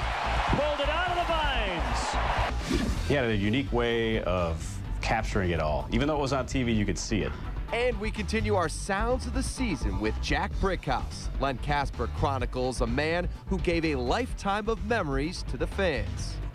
Plus, Greg Olson gets closer to a return for the Bears. You know, just take practice one day at a time. We welcome you with open arms for Sports Night now. This is Sports Night, presented by Land Rover. Live from the Comcast Sportsnet studios in downtown Chicago. Yep, it is. Thanks for hanging with us. Welcome to Sports Night. Mark Shanowski and Pat Boyle along the way. Tank Johnson may get a chance to get back at the team that just released him. We'll have the latest from the Bears in just a bit. But the roller coaster ride continues on the north side. We start out with the first place Cubs. Carlos Zambrano making his first start at Wrigley Field since he was literally booed off the mound after that Labor Day loss to the Dodgers. Also, his first start on just 3 days rest. How would he do? Zambrano hadn't won in front of the home fans in 2 months since way back on July 18th. Top of the first, already a man out for Cincinnati, and Z plunks Jeff Keppinger. Never a good idea. Later in the inning, 2 on, Brandon Phillips lines one to center. Norris Hopper scores. Keppinger eventually tagged out in a rundown, but it took so long that Phillips made it to second, and that wound up costing the Cubs a run because after Adam Dunn walked, Edwin Encarnacion singles to right. Phillips scores. Zambrano and the Cubs in an early 2-0 hole. Top of the second inning now, and it's Hopper at the plate. He comes up with a seeing eye single through the right side. That will bring the catcher, Javier Valentin, in to score. And so it's 3-0 Reds. Cubs have to work from behind in this one. Red starter Aaron Harang just cruising along until the 4th. Then the Cubs load the bases with 2 outs, and Jock Jones comes through, bouncing one past Phillips and into right field. Aramis Ramirez and Matt Merton both come in to score. Cubs pull within 1 at 3-2, and the big crowd is back in the game. That brings up Jason Kendall, but he can't come through with runners at the corners. He strikes out to end the inning. They have to throw him out at first to make it official. Top of the 5th, Zambrano settling down, getting some help. Ken Griffey Jr. deep to left center, but Jones up against the ivy. Nice grab there, hauls it in. And Zambrano waits for Jock, says thank you very much after the half inning. Top of the 6th, Zambrano leaves one up in the zone, and Encarnacion makes him pay. That's way up in the left field bleachers. Number 14 for Encarnacion. Z gives up 4 runs in 5 1/3 innings. Lou Pennell says he did all he could. Bottom 7, Cliff Floyd pinch hitting as the tying run at the plate, but not this time. Harang gets him to bounce into a routine 4-6-3 double play. The home run streak would end tonight. Then in the 8th, the Reds get some insurance. Kerry Wood on in relief, but he walks Valentin with the bases loaded. That will force in Phillips. Reds go on to win, evening the series at a game apiece. Lou Pennell sees his team fall 5-2. Not a great outing for Big Z, but he was cheered when he left the mound in the 6th inning. He gave up 4 runs on 7 hits, and maybe in the telling stat of all, he only struck out 1 batter. Cincinnati has won all 4 games this season when Reds ace Aaron Harang squared off against Zambrano. When the game started, and once he settled in, he threw the ball fine.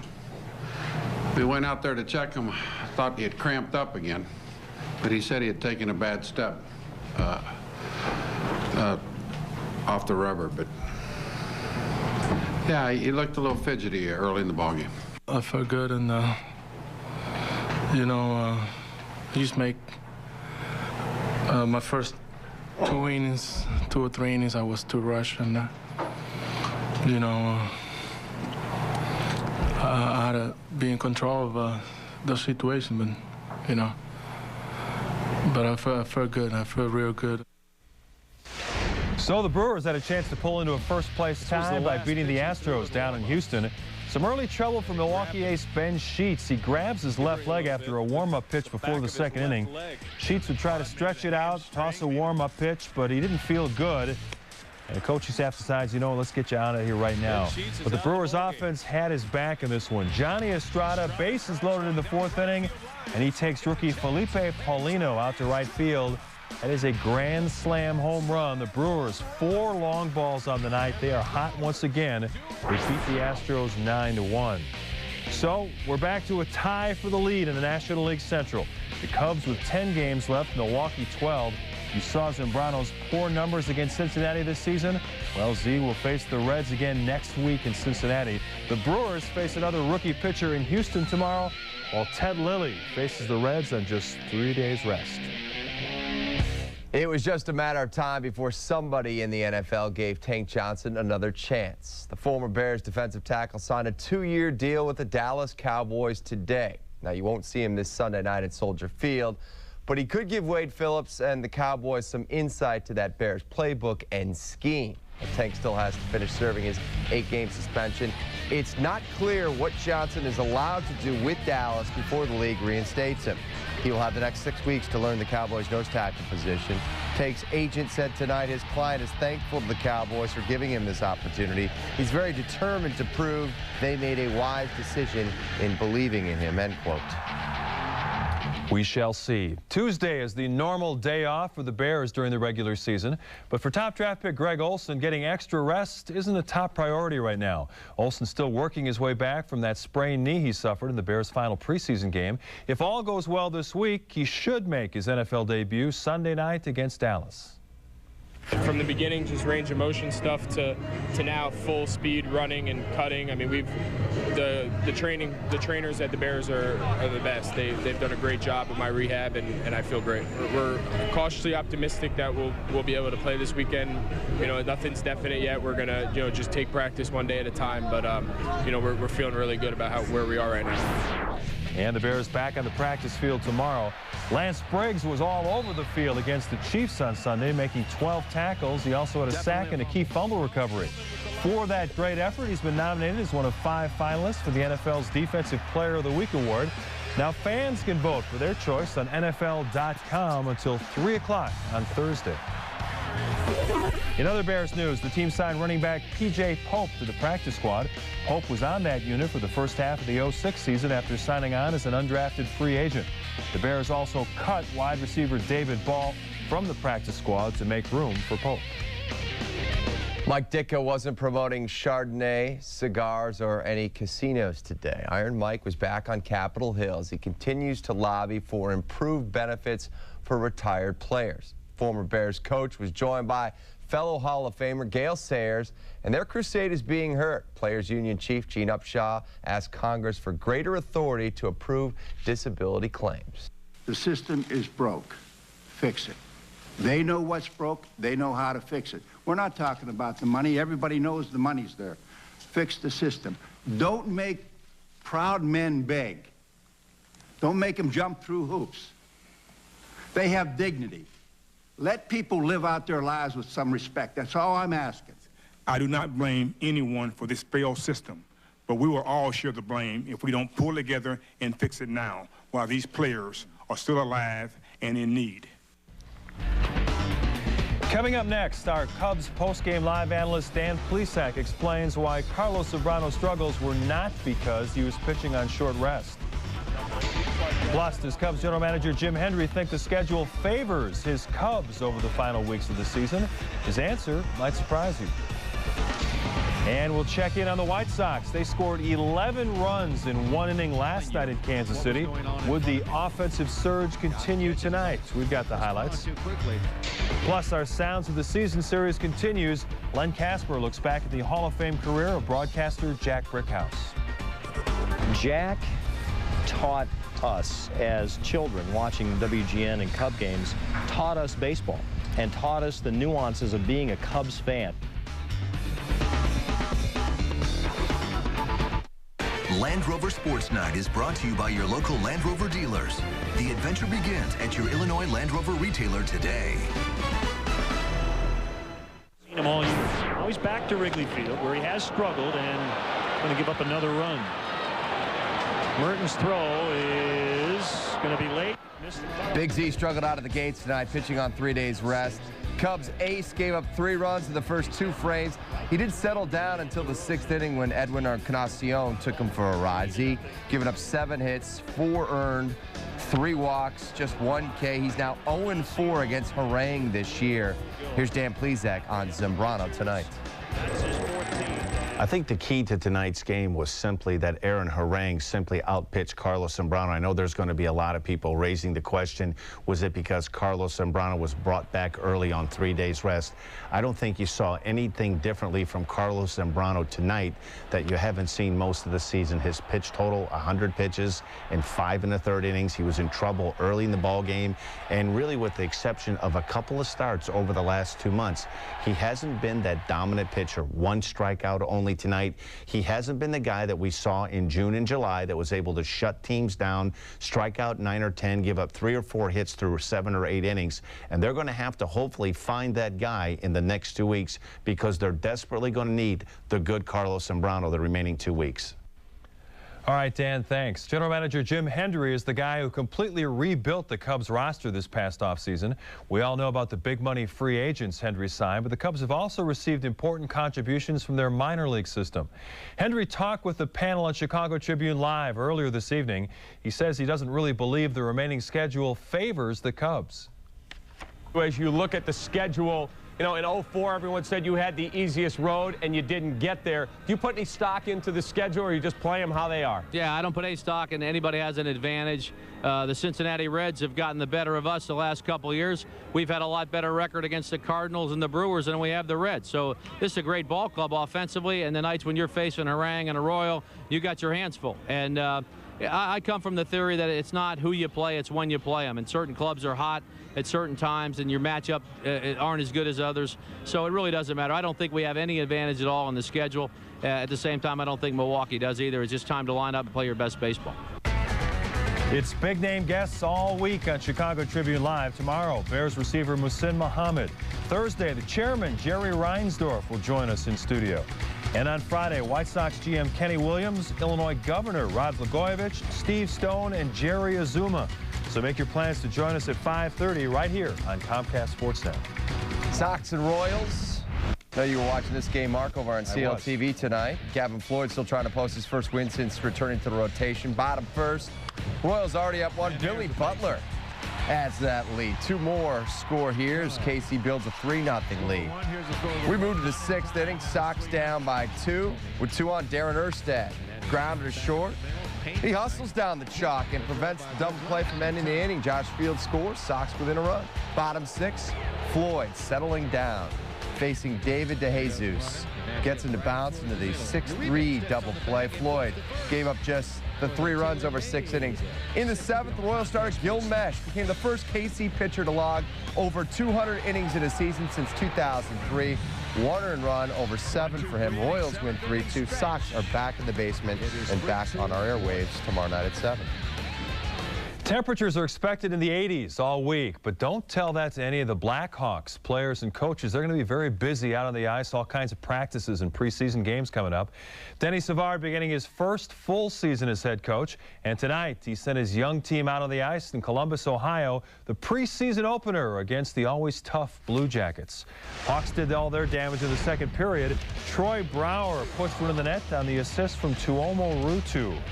And later in the period, Cam Barker finds his way in front of the goal.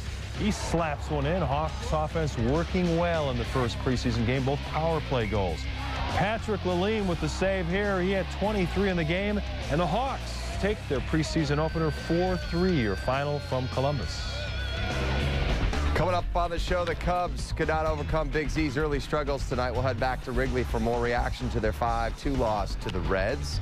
Plus, Jack Brickhouse has one of the most famous calls in baseball history coming up next in our Sounds of the Season series. Family and friends remember the life and career of the Hall of Fame broadcaster that made Hey so famous. People stop me on the street, regale me with stories about what an impact he made on their life when they met him.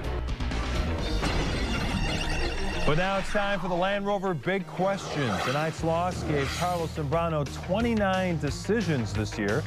Who was the last Cubs pitcher to have more than 29 decisions in a single season? You will remember the name. We'll have the answer later in the show.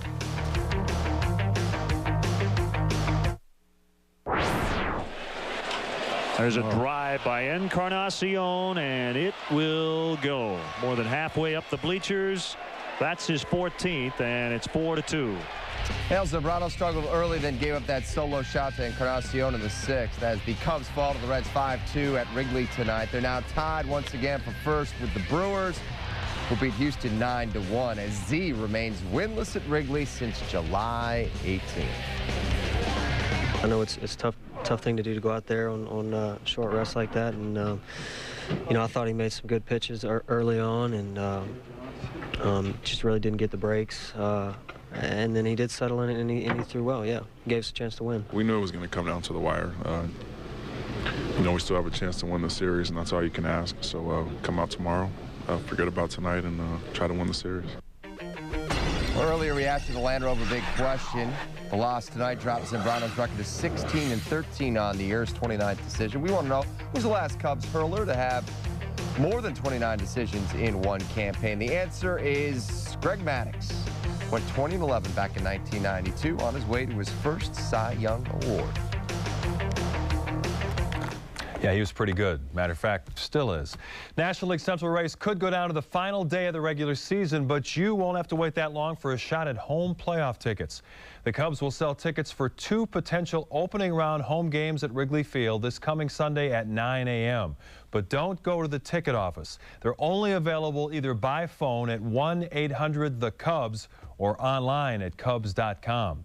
And doing his best Jim Mora impersonation, Lou Piniella says don't even ask him about the Cubs playoff roster. We haven't even once discussed a playoff roster. This will be the first time you and I talking about it that it's even been brought up. playoff tickets went on sale today. Do you sense going out around town if there's some anticipation? I didn't go out much today, so I don't I don't know anything about it. I think Lou's got to get out more, maybe take a walk in the morning. We're coming right back with our play of the day.